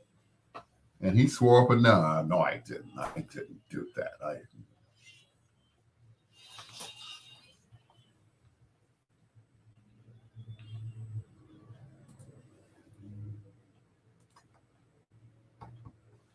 I call him the original Luther. That is Luther Ingram. Loving you for more reasons than one. Right here on Bedtime Stories with your peanut butter brother, Dr. Al Greer. Hello to Brother Slick Vic Jackson. He said, remember them well. You taught me how to use them.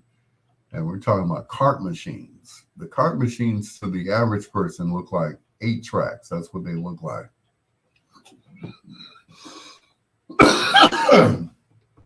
But they all had like one song on them. The carts would range from like 3.5 minutes all the way down to, excuse me, all the way down to 40 seconds. They would have 40-second carts. They would have 70-second carts where you could get a 60-second commercial, and so on and so forth. Some of them were as long as 10 minutes, which you had to have in order to play By the Time I Get to Phoenix by Isaac Hayes. Well, it was Richard Pegee and Herb Kent that introduced me to the cart machines and how to use them and everything else. So I, in turn, taught other people how to use these cart machines. One of those people, excuse me, one of those people is online right now, and that's Victor Jackson. And that's how we learned, using cart machines. Yeah. We didn't have, that other fancy stuff that they have, computers. I was like, wow. That was, I mean, it seemed like it was so long ago, but not long ago. And I haven't seen a cart machine since then. I would love to see one of those. Anyway, it's your peanut butter brother, Dr. Al Greer. This is Bedtime Stories, the show designed with the lovers in mind, where we put you to bed but never to sleep with the greatest love songs of all time. Coming up in less than 10 minutes, it is foreplay. Right now, here's two in a row from Little Anthony and the Imperials, both sides of the 45, here on Bedtime Stories.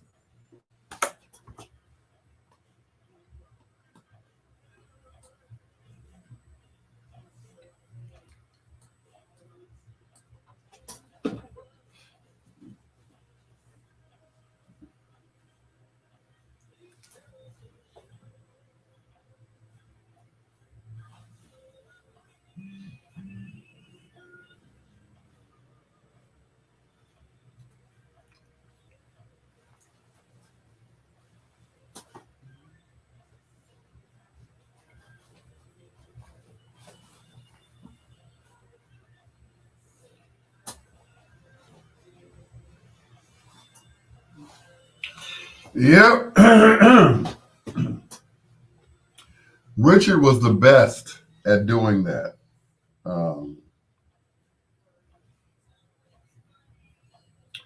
He was the absolute best that I'd ever seen. Him and James Kelly over at Kennedy King. Oh boy, could they?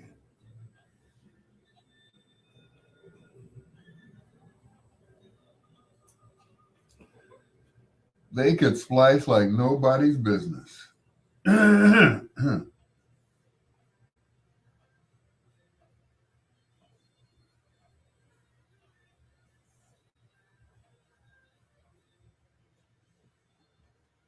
Some of the best in the business.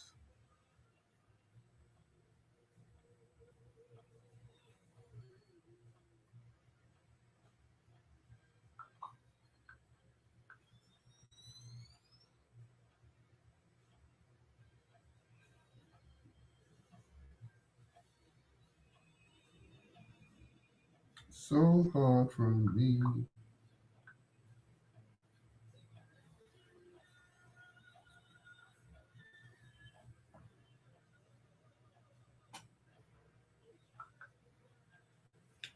Help me find a way. Your new granddaughter is a cutie, and Naomi is a big girl now. Oh man, let me tell you, Lady G. I had to keep my eyes on Naomi the whole time that they were with me. I had to keep my eye on Naomi while I held her little sister, Joelle, whatever her name is. Yeah, right. The whole time.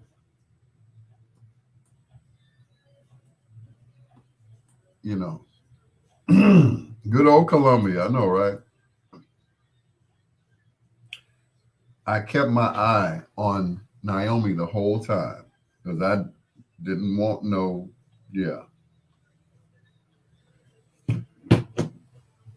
Naomi is still my baby. I just had to let her know that. I said, "You're still my baby. You have a baby sister," but she kept looking at me like, Put that baby down. I know that's my little sister, but I'm not used to this yet. You know, it was different when she had a little brother, but now it's another girl. So she thinks that she has to fight for my attention. I'm like, she is a 6-year-old woman. She's a little woman. I kept looking at her. I kept looking. I'm holding the baby, and she kept looking at me with the baby like, if you don't put that baby down, I swear I will. I'm like, Papa loves you, okay? I love you. She just looked at me like, I love you. My daughter said, tell Papa you love him back. No response. I was like, ooh, whoa. Yeah.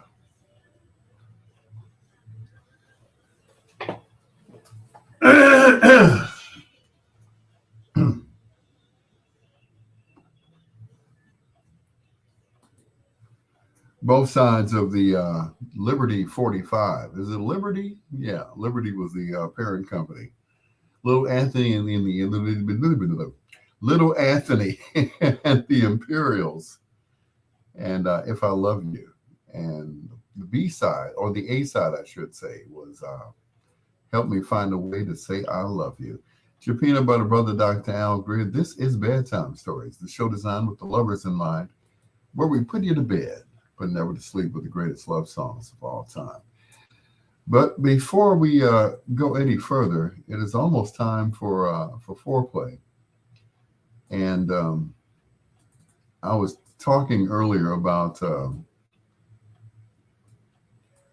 Richard Peggy and Herb Kent. They were two of my mentors, two of the people that, you know, if it weren't for them, I wouldn't be in the business, or I wouldn't know as much as I know about the business. And you know, what can I say? They were two of the best. They were the best, and that's it. Troy said, so that's who we need to blame. Absolutely, two of the best that ever did it. Anyway, before I get all misty-eyed, let's do the Grubhub delivery dance.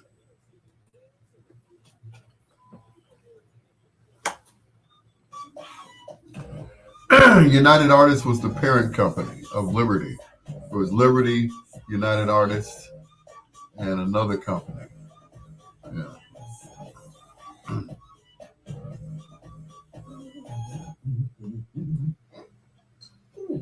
Get the food you love with perks from Grub What You Love.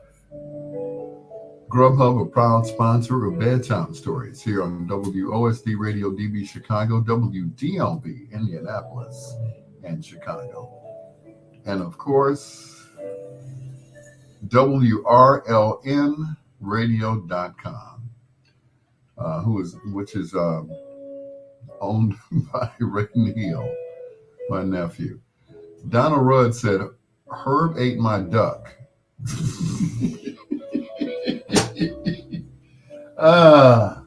Anyway, Donna, that sounds problem. Herb ate my duck. Anyway, between Herb and Richard, boy, I tell you, they taught me a lot about this business. Good, bad, and indifferent. Disco duck.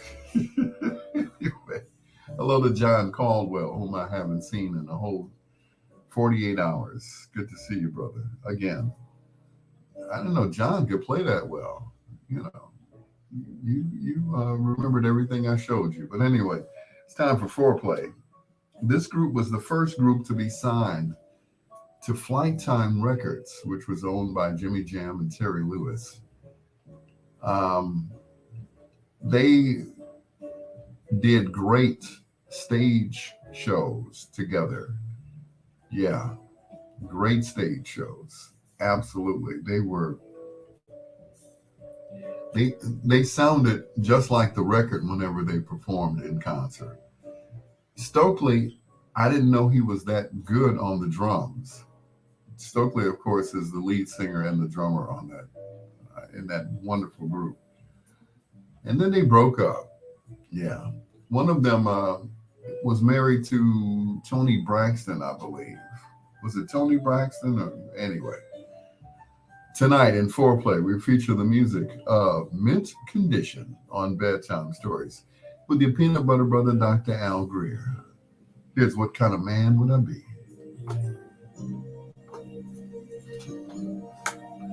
Yeah, that boy could play some drums, boy. Woo! True story. Song was popular. I had a real duck at the show. He and my parents ate it.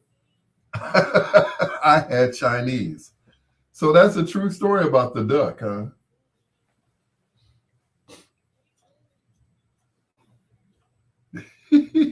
Herb ate your duck. Oh no.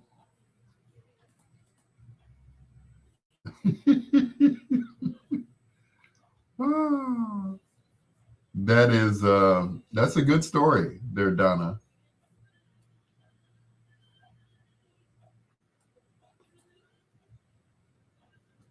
That's a good story. Every time, they have different stories about Herb. Some people top other people, with their stories. The clapping foot sounds on 25 Miles were done by the Spinners while Edwin Starr recorded the song. No, I didn't know that. Know that, Troy. Thank you for that information. The clapping and foot stomping sounds on 25 Miles were done by the Spinners. Troy, John said, no, they weren't. It was a bunch of whites. No, because they wouldn't be on the beat. I'll be right back.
He's back. Let's see what Troy had to say about me while I was gone. Excuse me. Leave the. Oh, Lord. Oh, no. What did I miss? White people rule. You're welcome for us inventing music and the automobile. Lady G said, leave my spinner's name out your mouth, Troy. You play too much. Okay. He was one of the first black jocks with radio in Hobart at the time before moving to Gary, my old neighborhood. I'm sorry, who are we talking about? I missed something.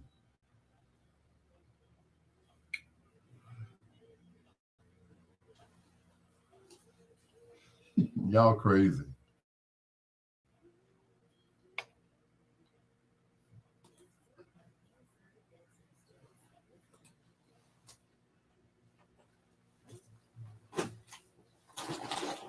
Mm-mm. Woo! Oh no, y'all are funny. Don't let Troy get to y'all, especially you, Lady G. She's sensitive when it comes to the spinners, boy. That's her favorite group. Wow. On the floor.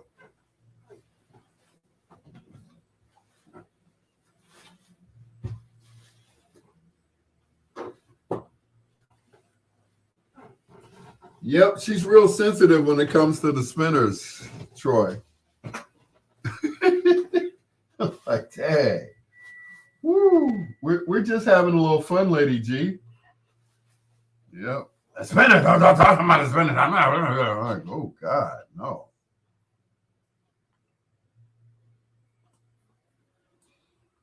Mm-mm. Please don't talk about the spinners. Please.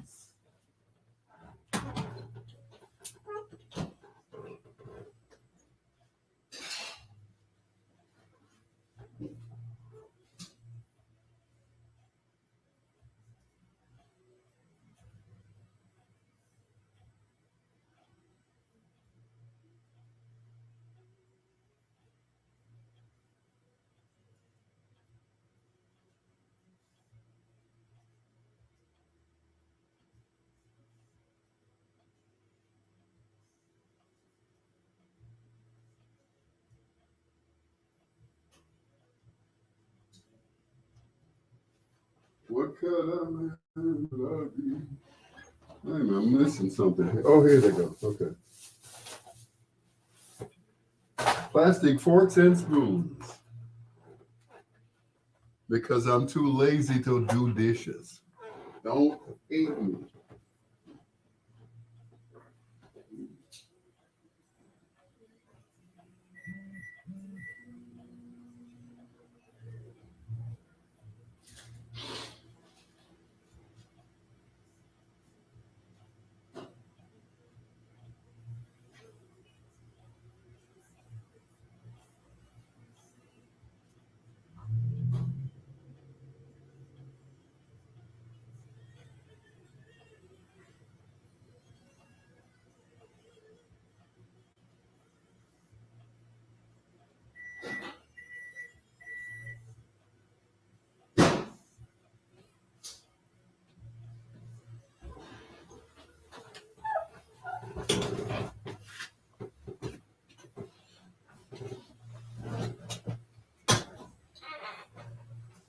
Okay.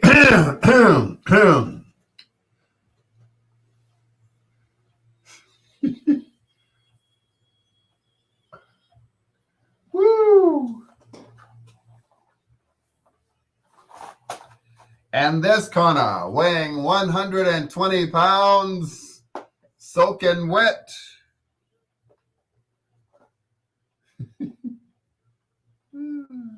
Of the Caucasian persuasion, it's the one, the only, the soul pole, Troy Anthony. In this corner, weighing an undisclosed weight at 5'2", Lady G. All right, both of you all go to your corners and come out swinging.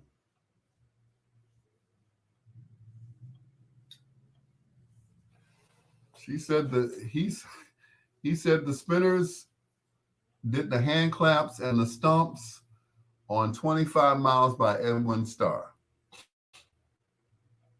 And Lady D too, yes. They were not on 25 Miles, damn it. Troy said some of those words look like English. Okay, well.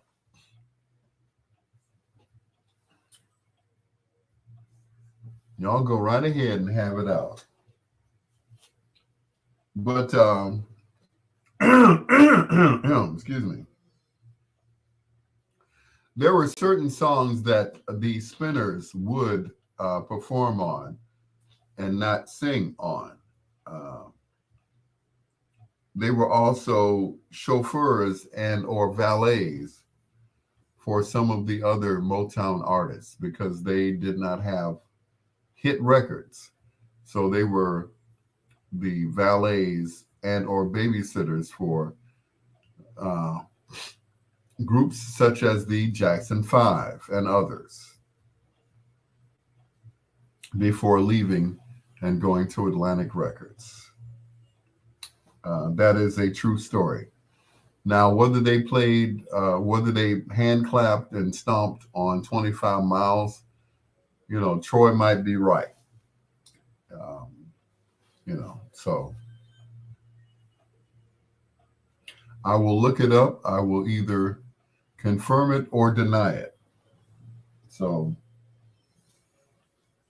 but it was true. They didn't get a big hit on Motown until Stevie wrote It's a Shame.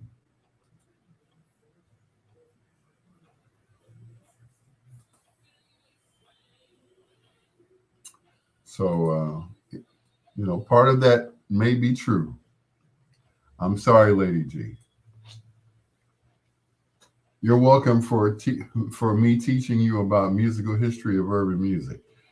All right, Troy, pat yourself on the back for that one. But they would do background singing for a lot of groups. So it's a possibility.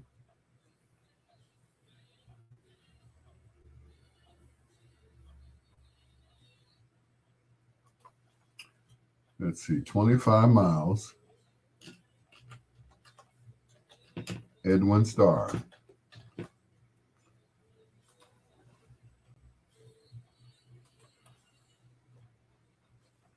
"25 Miles" is a song written by Johnny Bristol, Harvey Farquhar, and Edwin Starr for Starr's second album, 25 Miles.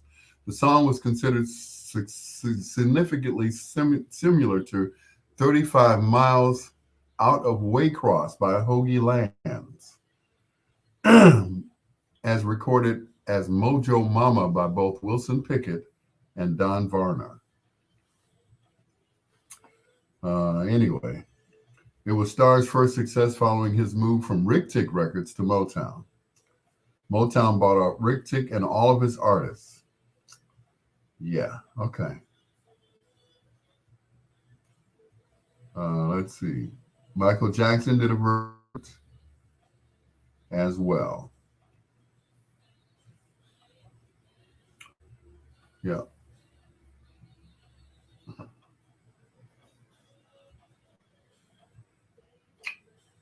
Okay.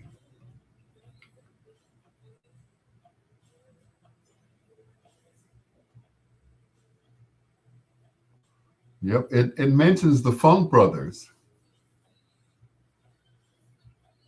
but the instrumentation, beyond that, no. Time for some meatloaf. Mmm, yummy.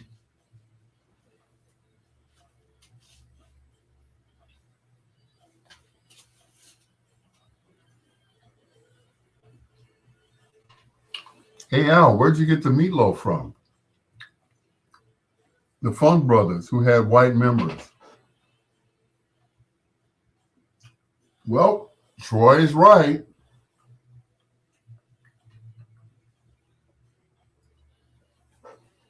Yep. Joe Messina, Bob Babbitt. They are white. They were white. Pam Hawkins, hello. Hello, darling.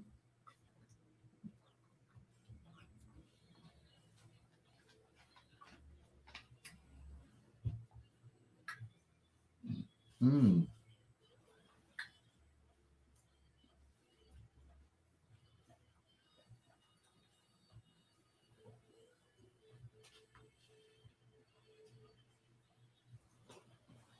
Yep.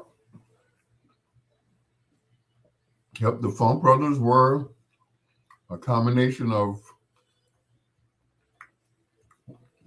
white boys and black men, boys. Hey, I'm back charging the car again after it dropped off. Charging the car. Well, I guess it's cheaper than gas, right?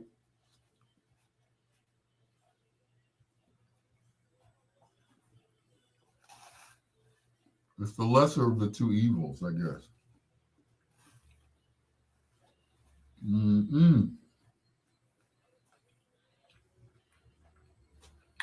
I'm charging my car.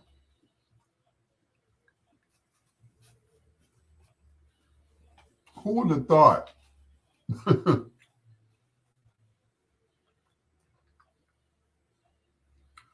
would have thought we'd be charging our cars?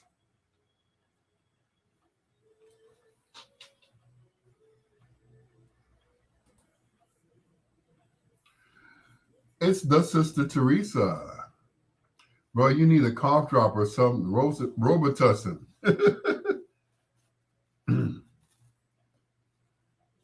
It's the change of weather, guys. I'm sorry.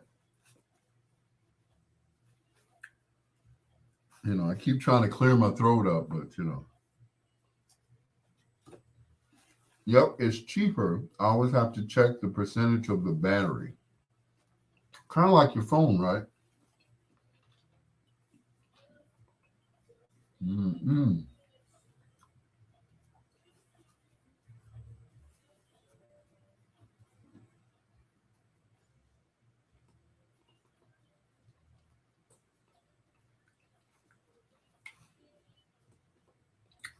She's back. It's the Sister Teresa.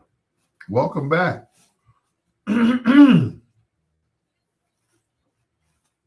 Make sure I give you a shout out, a proper shout out.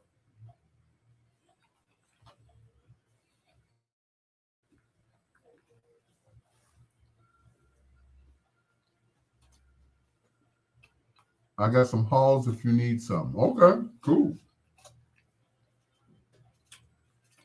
Halls are always good. In fact, they're the best cough drops ever. I had some halls once and it got rid of my cold. I wish I could find those suckers.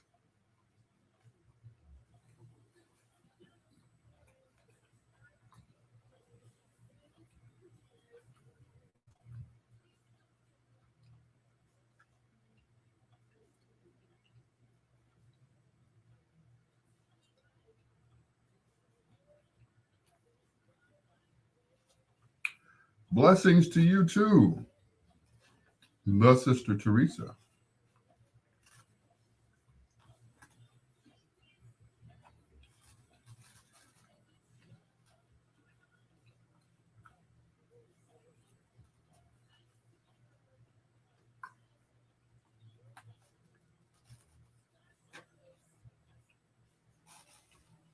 There are cough drops from fishermen.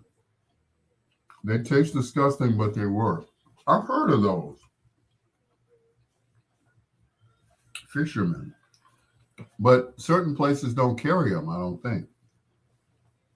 No.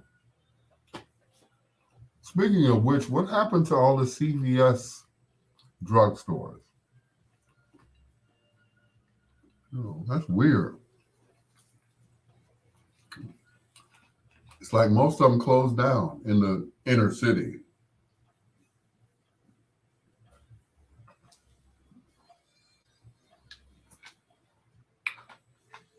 This from Michigan rock and roll legends.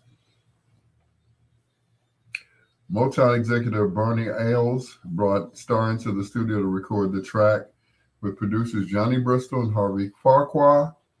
Bristol and Farquhar added the line, "Come on, feet. Feet don't fail me now," and also provided the distinctive foot stomping, along with a couple of the spinners. Watch performance of 25 miles. Thank you. Thank you very much. Once again, Troy is right for a change. He is absolutely right.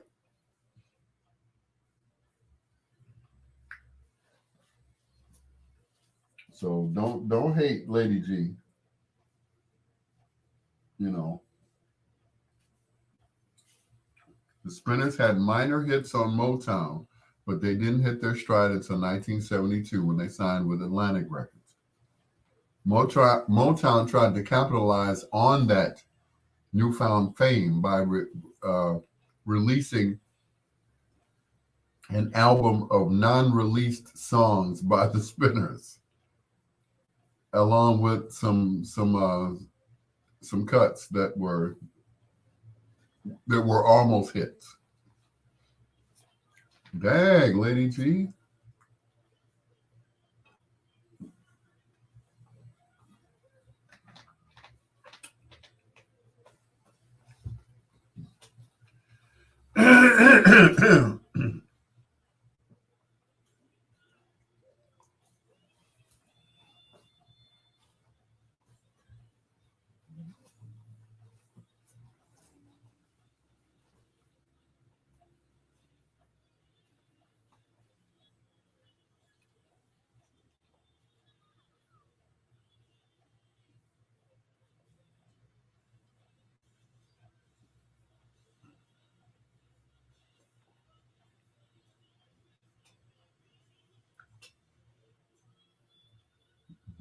Mm.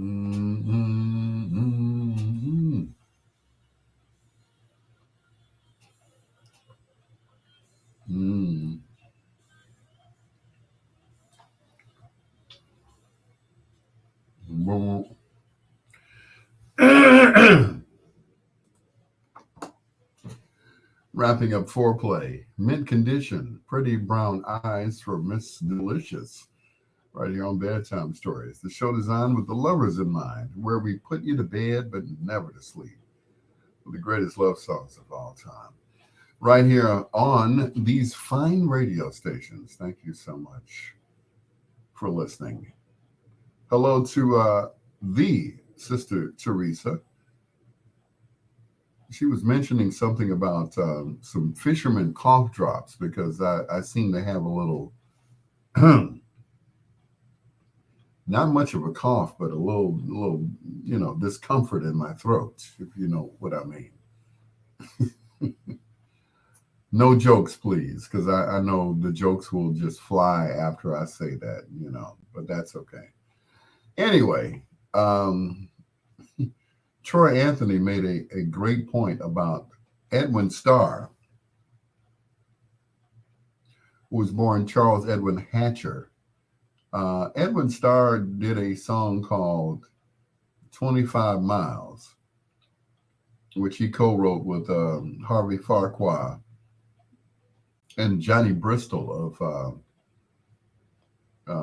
what was that big song that he had, We're gonna make it all right. Yeah, that song. Yeah. So they co-wrote that song together, and there is a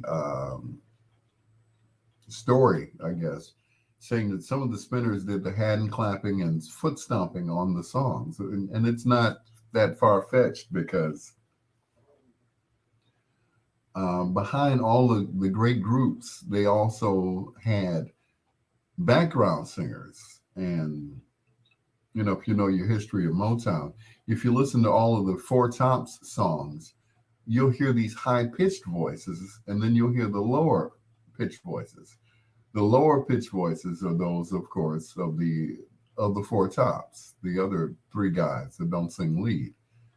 And they're flanked by the Andantes, who added the high register, like if you listen to Just Ask the Lonely, you'll hear that high soprano voice. Well, yeah, Luann Depps, that's her. Don't ask the Lonely. Yeah. So anyway, the Andantes. Anyway, once again, hello to the Sister Teresa. Thank you so much. The Lady G and the Troy Anthony. Yeah, him and Lady G are having it out right now because she loves the Spinners, and you guys are gonna be okay. Just duke it out, all right. Here are the Isley Brothers. First of two in a row. This is Touch Me on Bedtime Stories.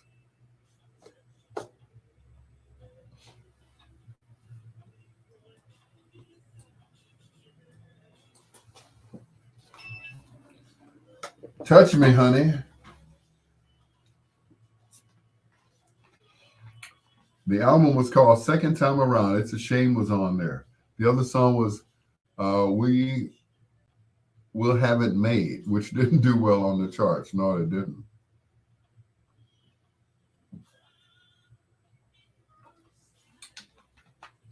Yep, it wasn't until Stevie wrote It's a Shame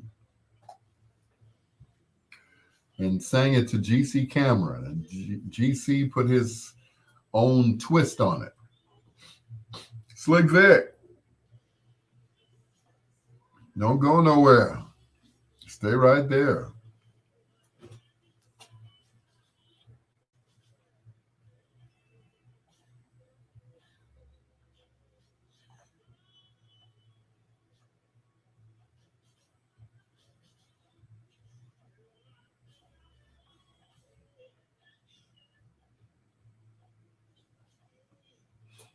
Yep, GC killed it. Yes, he did. Especially that scream at the end. Ow! Got to be ashamed. Woo! He killed it.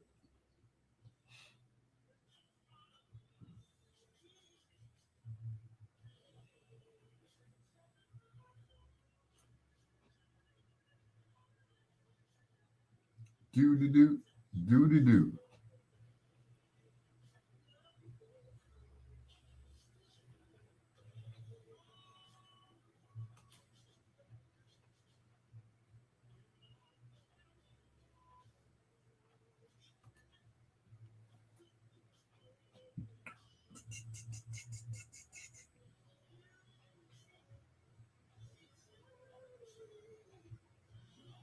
And over.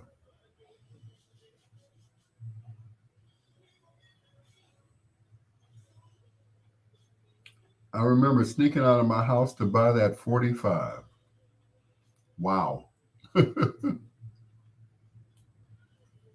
He said sneaking out of the house to get it. Those were the days.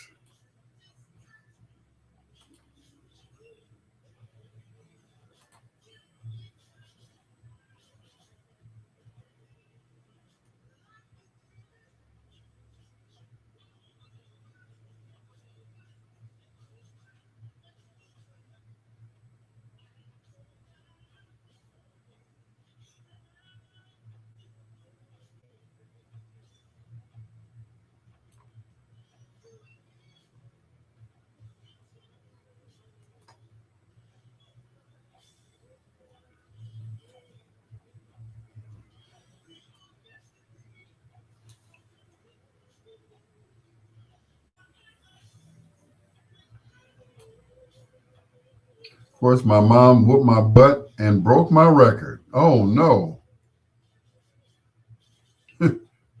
After all of that.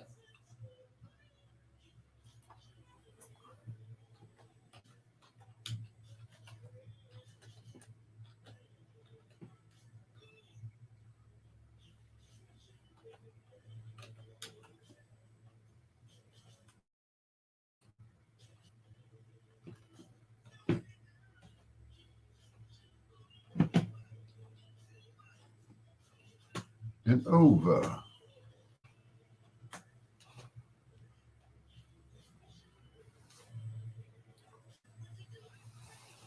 After all of that and got whooped.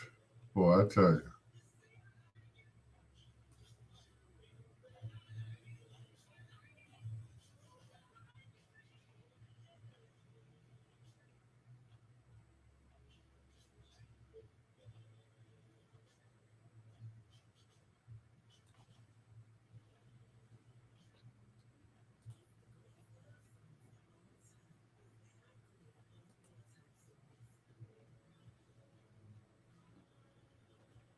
Is don't hold back.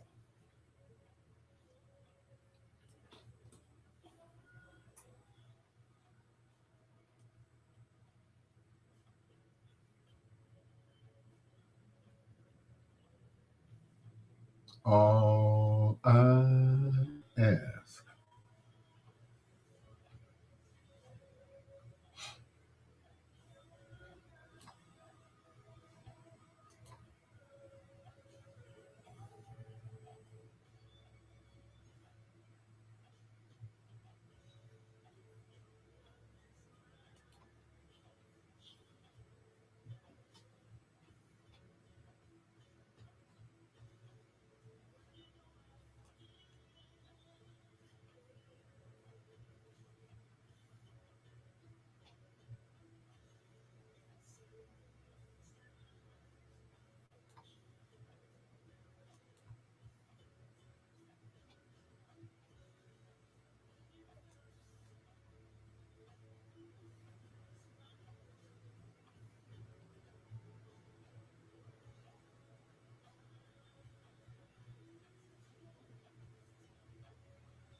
In fact, she broke damn near all my records because we were Muslim. She didn't allow the devil's music in our home. After a few years, she let me have them and even liked a few songs.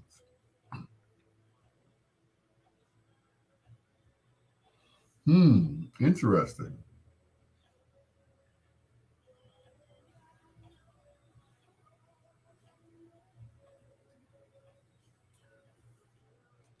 Mm-mm-mm-mm.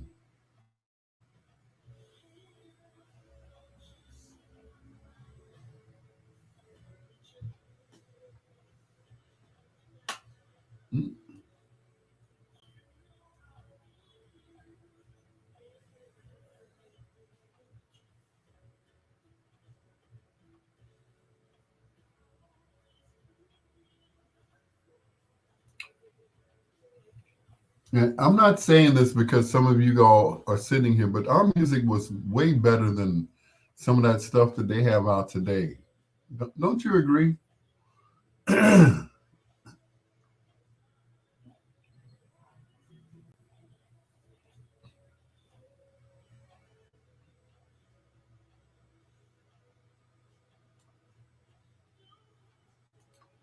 mean, our music had lyrics and stuff and meaning and all that good stuff.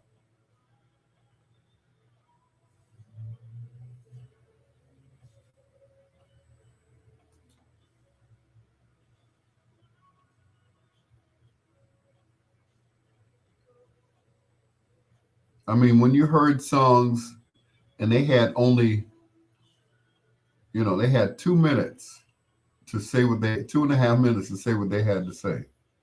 And that was it. Each song was 2.5 minutes.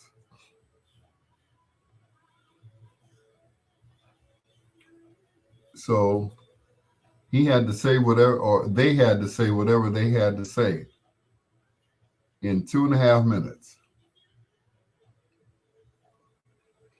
And I think one of the most beautiful songs that I'd ever heard came from the Temptations. And that song was Since I Lost My Baby. And I'll tell you why. If you listen to the lyrics, sun is shining, there's plenty of life. The new day is dawning, sunny and bright. But after I've been crying all night, the sun is cold and the new day seems old. Since I lost my baby.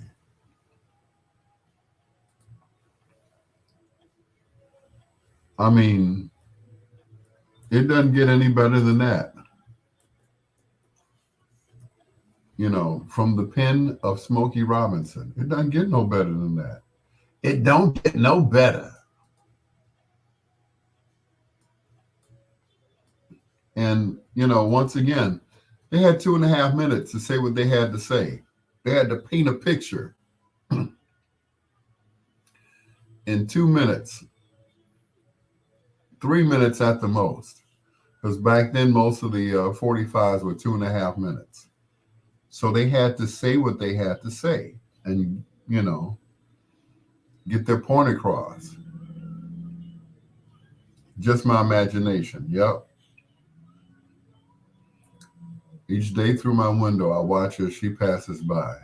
I say to myself, I'm such a lucky guy to have a girl like her. It's truly a dream come true. After all out of all the fellas in the world, she belongs to me. Not. It's just my imagination. It's the way I feel about Darlene Hill. It's just my imagination. It's cool. But you're right. You know, and the guy that wrote that song, Victor, committed suicide because his wife was cheating on him. He turned around and wrote, "I could never love another after loving you." And he killed himself after that.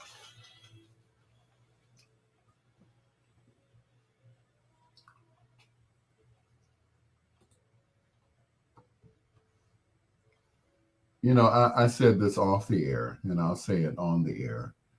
Some of the most beautiful songs came out of the 60s and 70s era. The 80s were okay, the 90s were all right.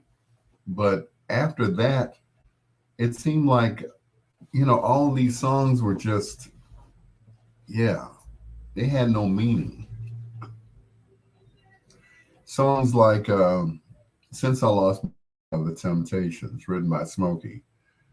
Um, Just My Imagination, the one that Vic just said. Um, I Wish It Were Rain, also by The Temptations. I mean, the lyrics, if you listen to the lyrics of those songs, the latter two were written by a guy by the name of Roger Penzabene or Penzamine or whatever.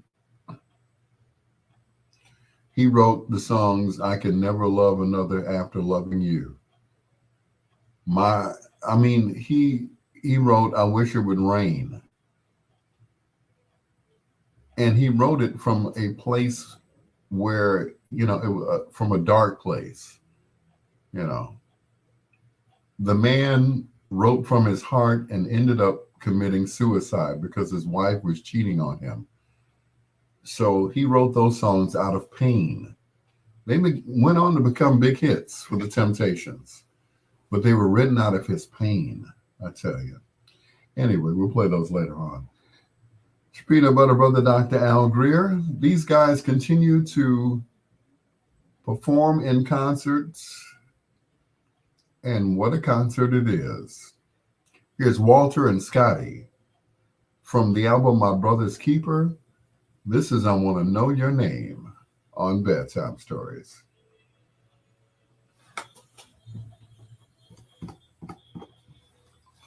Oh, how I wish that it would rain.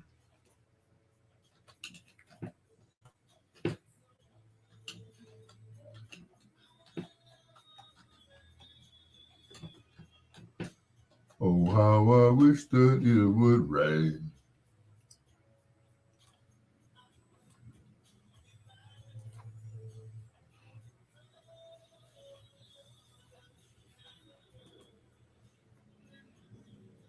Lead vocals by David Ruffin, background by Eddie Kendricks, Melvin Franklin, Paul Williams, and Otis Williams. Written by Norman Whitfield, Barrett Strong, and Roger Penzabene.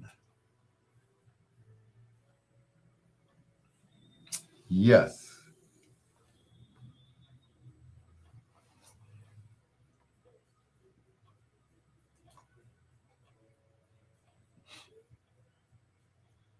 Roger Penzabene, an American songwriter for the Motown label.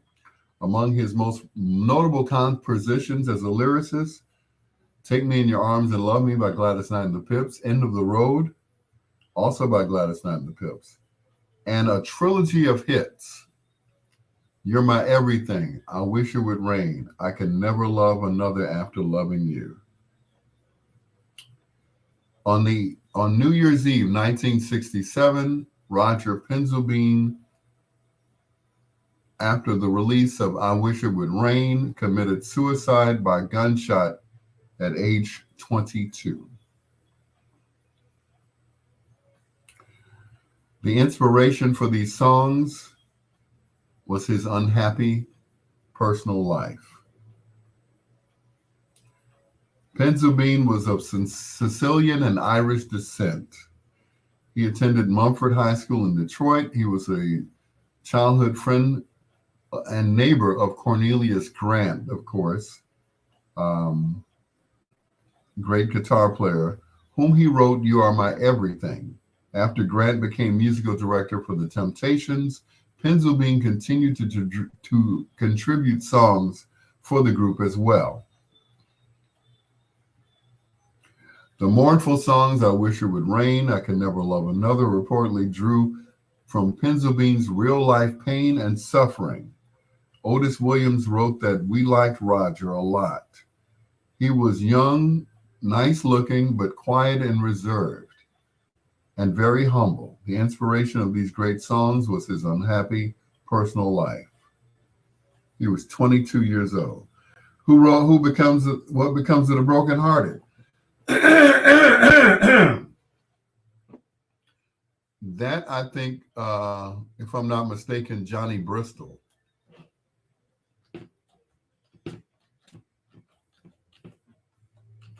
Let's see if I'm right.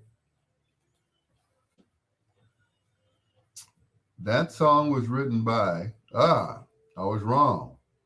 William Witherspoon, Paul Reiser, and James Dean.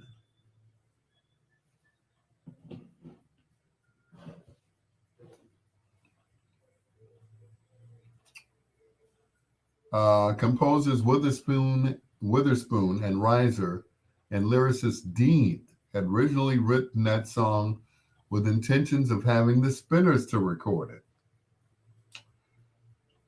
Then an act on Motown's VIP label and recorded. Jimmy Ruffin, the older brother of Temptations singer David Ruffin, persuaded Dean to let him do the tune, as its anguished lyric about a man lost in the misery of heartbreak resonated with the singer.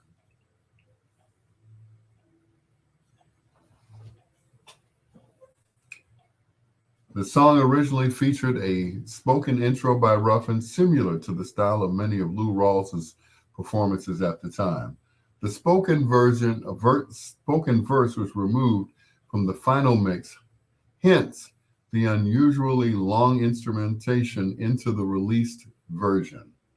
The spoken version is present on the alternate mix from the UK, Jimmy Ruffin, The Ultimate Motown Collection, as a new stereo extended mix from the Motown box. The spoken words that were removed were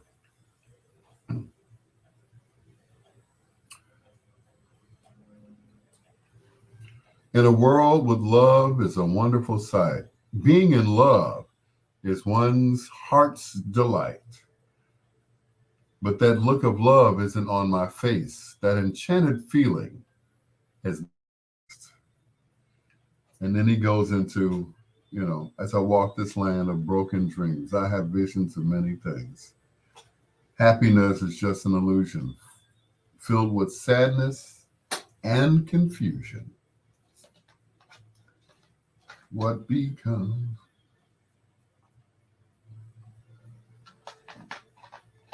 Yep.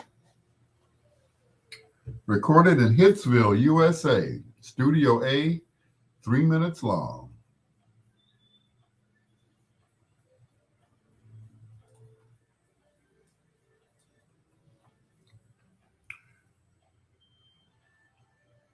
Well, they left that one in there.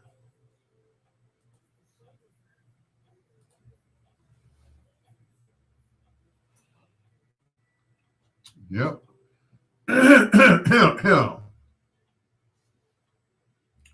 Paul Reiser.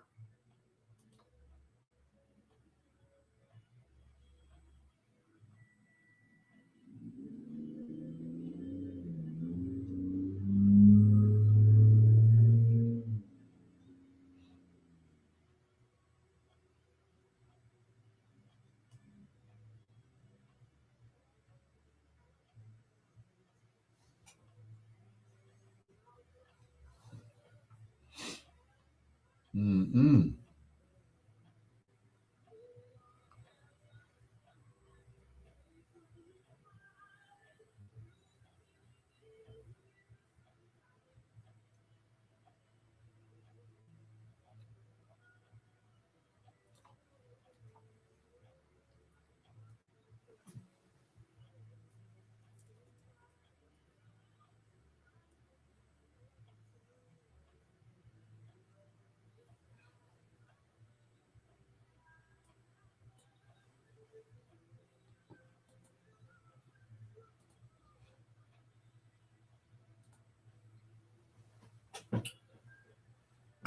Those two are definitely tear jerkers. I passed this way before. Yep.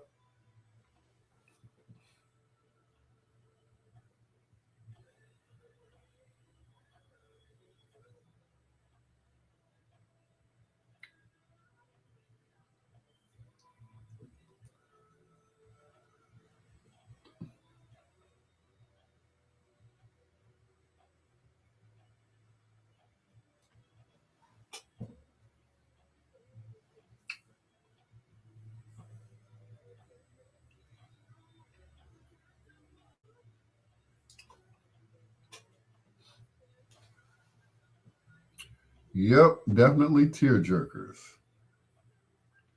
You're absolutely right. Lady G. Temps had a version of that one too. Yep. But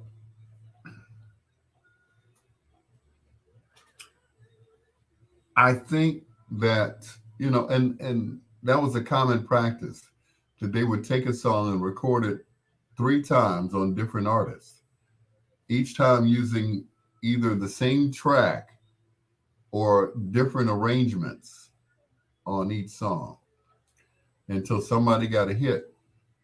Therefore, three different versions of I Heard It Through the Grapevine. The two that sound alike are the ones by Smokey and the Miracles and the one by Marvin Gaye. The one by Marvin Gaye is just a slowed down version of Smokey and the Miracles version from the album Going to a Go-Go. So, yeah. So the Smokey version and the Marvin version, dun, dun, dun, dun, dun, and then Smokey's version, dun, dun, dun, dun, yeah, a little faster.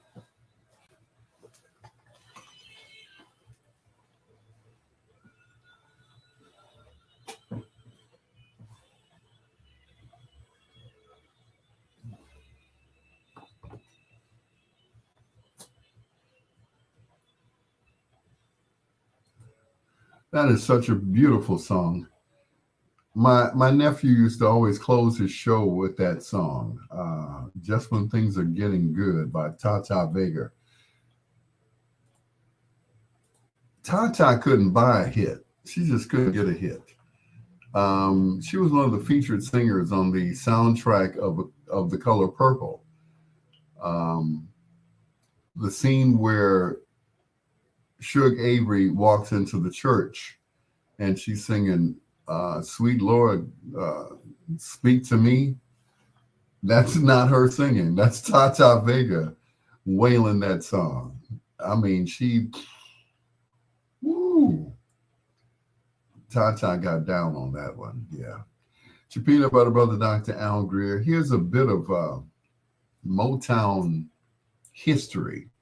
There was a gentleman by the name of Paul Reiser. If you ever saw the movie Standing in the Shadows of Motown, Paul, of course, is featured in that movie. Paul, of course, was a trombonist, musical arranger. I mean, co-writing and arranging dozens of hits. He was one of the original Funk Brothers, and he was in that particular movie, right? Standing in the Shadows of Motown. Paul was introduced to Berry Gordy by a Motown friend who had already been working there, and Paul went on to do arrangements for all the Motown songs. He worked there for 11 years, eventually finding work with other labels. And this is something that I didn't know. He has a notable presence on R. Kelly's album Chocolate Factory, arranging many of the songs on the album, including Step in the Name of Love. Paul Reiser did the strings on that. I didn't know that. Anyway. So yeah, he worked with everybody. He arranged and conducted the strings on "I Believe I Can Fly." I didn't know that. Paul Reiser's a bad man.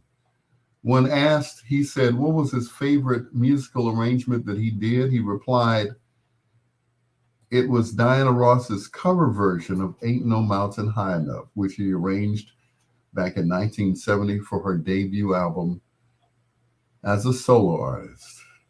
Paul Reiser, still alive, 79 years young. Here's Ain't No Mountain High Enough from Skinny Ross, right here on Bedtime Stories.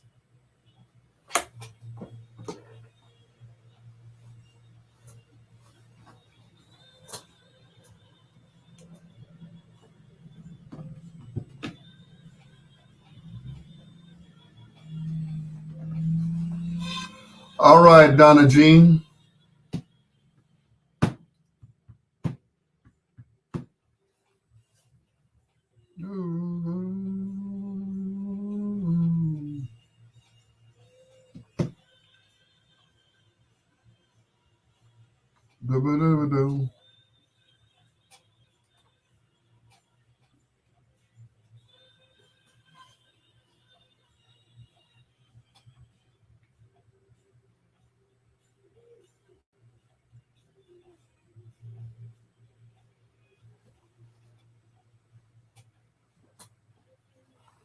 Yep.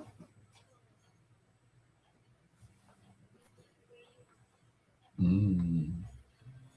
Boom, boom, boom. Boom, boom. Boom. Mm-mm-mm.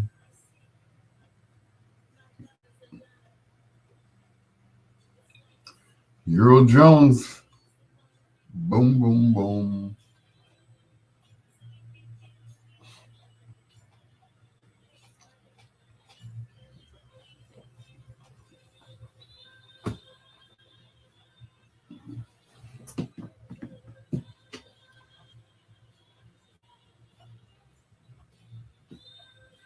Mm-mm-mm.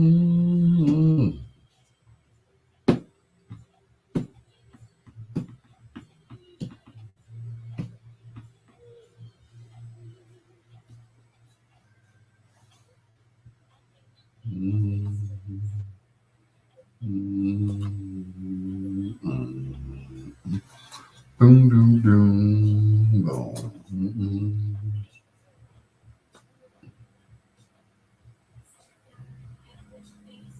No wind, no rain, winter storm can stop me, babe.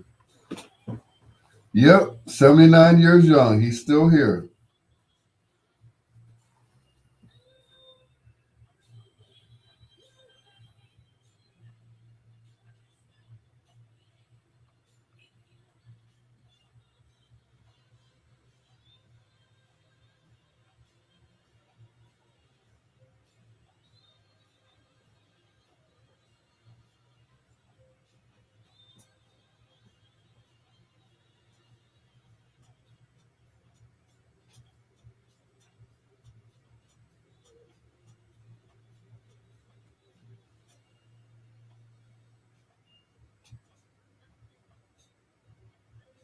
Mm-mm-mm-mm-mm.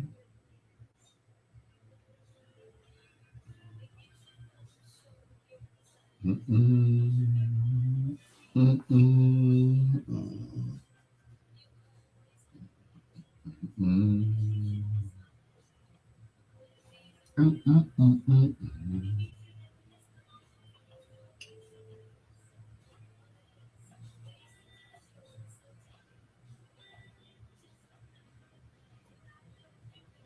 Set you free.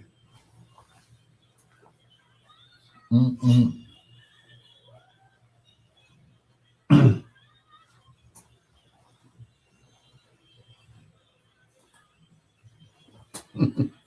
Say it again.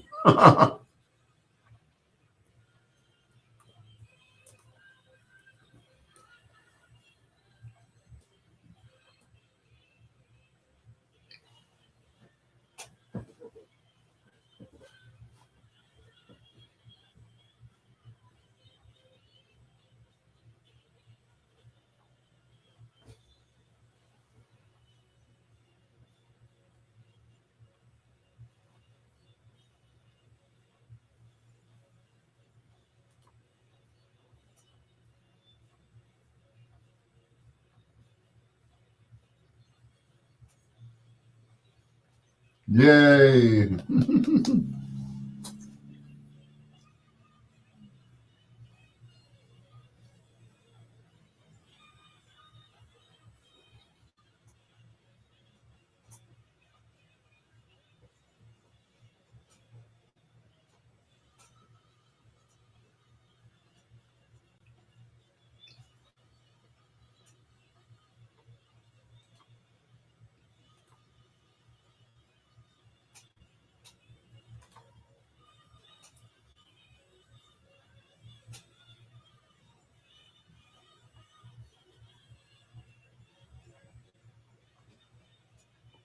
The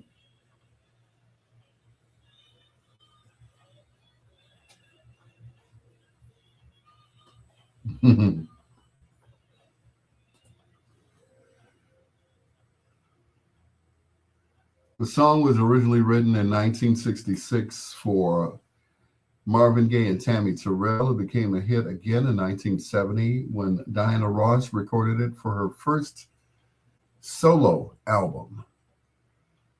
It was nominated for a Grammy Award in Best Female Pop Performance. Paul Reiser, of course, did the did the arrangement for it. And of course, the Funk Brothers and the Detroit Symphony Orchestra in the background, in tow, for both versions. Wow. Brass and strings by New York session musicians. Okay, I stand corrected. But of course, the Funk Brothers were in the background, as always. That is the album version. The single version, of course, whittled down to 3 minutes and 32 seconds. What a pity. That's going to do it for me, Al Greer. Thank you so much. I appreciate you guys, as always, for staying up with me. And we'll do it again tonight or tomorrow night or whenever, right here on Bedtime Stories. Lady G, Donna Rudd, John William Caldwell, Shake and Bake, The Sister Teresa, Slick Vic, and of course, you too, Troy. Thank you so much. Once again, I appreciate you guys. Till next time, blue skies, green lights, and peace. Good night, Tits McGee.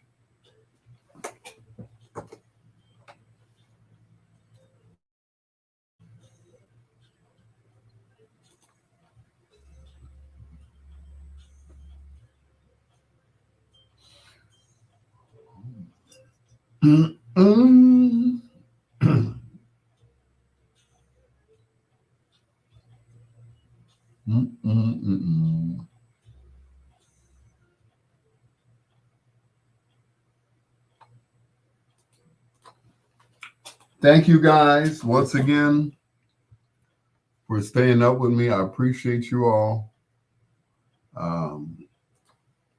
John, it was good seeing you on Sunday, man. I was so surprised when you walked in, but so delighted that you were playing with the gentleman that I grew up with. We went to, I think, both grammar school and high school together, both Horace Mann and South Shore. So we had such a great time on Sunday. Let's do it again real soon. Anyway, good night, all. We will talk tomorrow, God willing, and the creek don't rise, right here on this here radio station, or these radio stations, I should say. Ms. Hightower, thank you so much also for staying up with me. 99.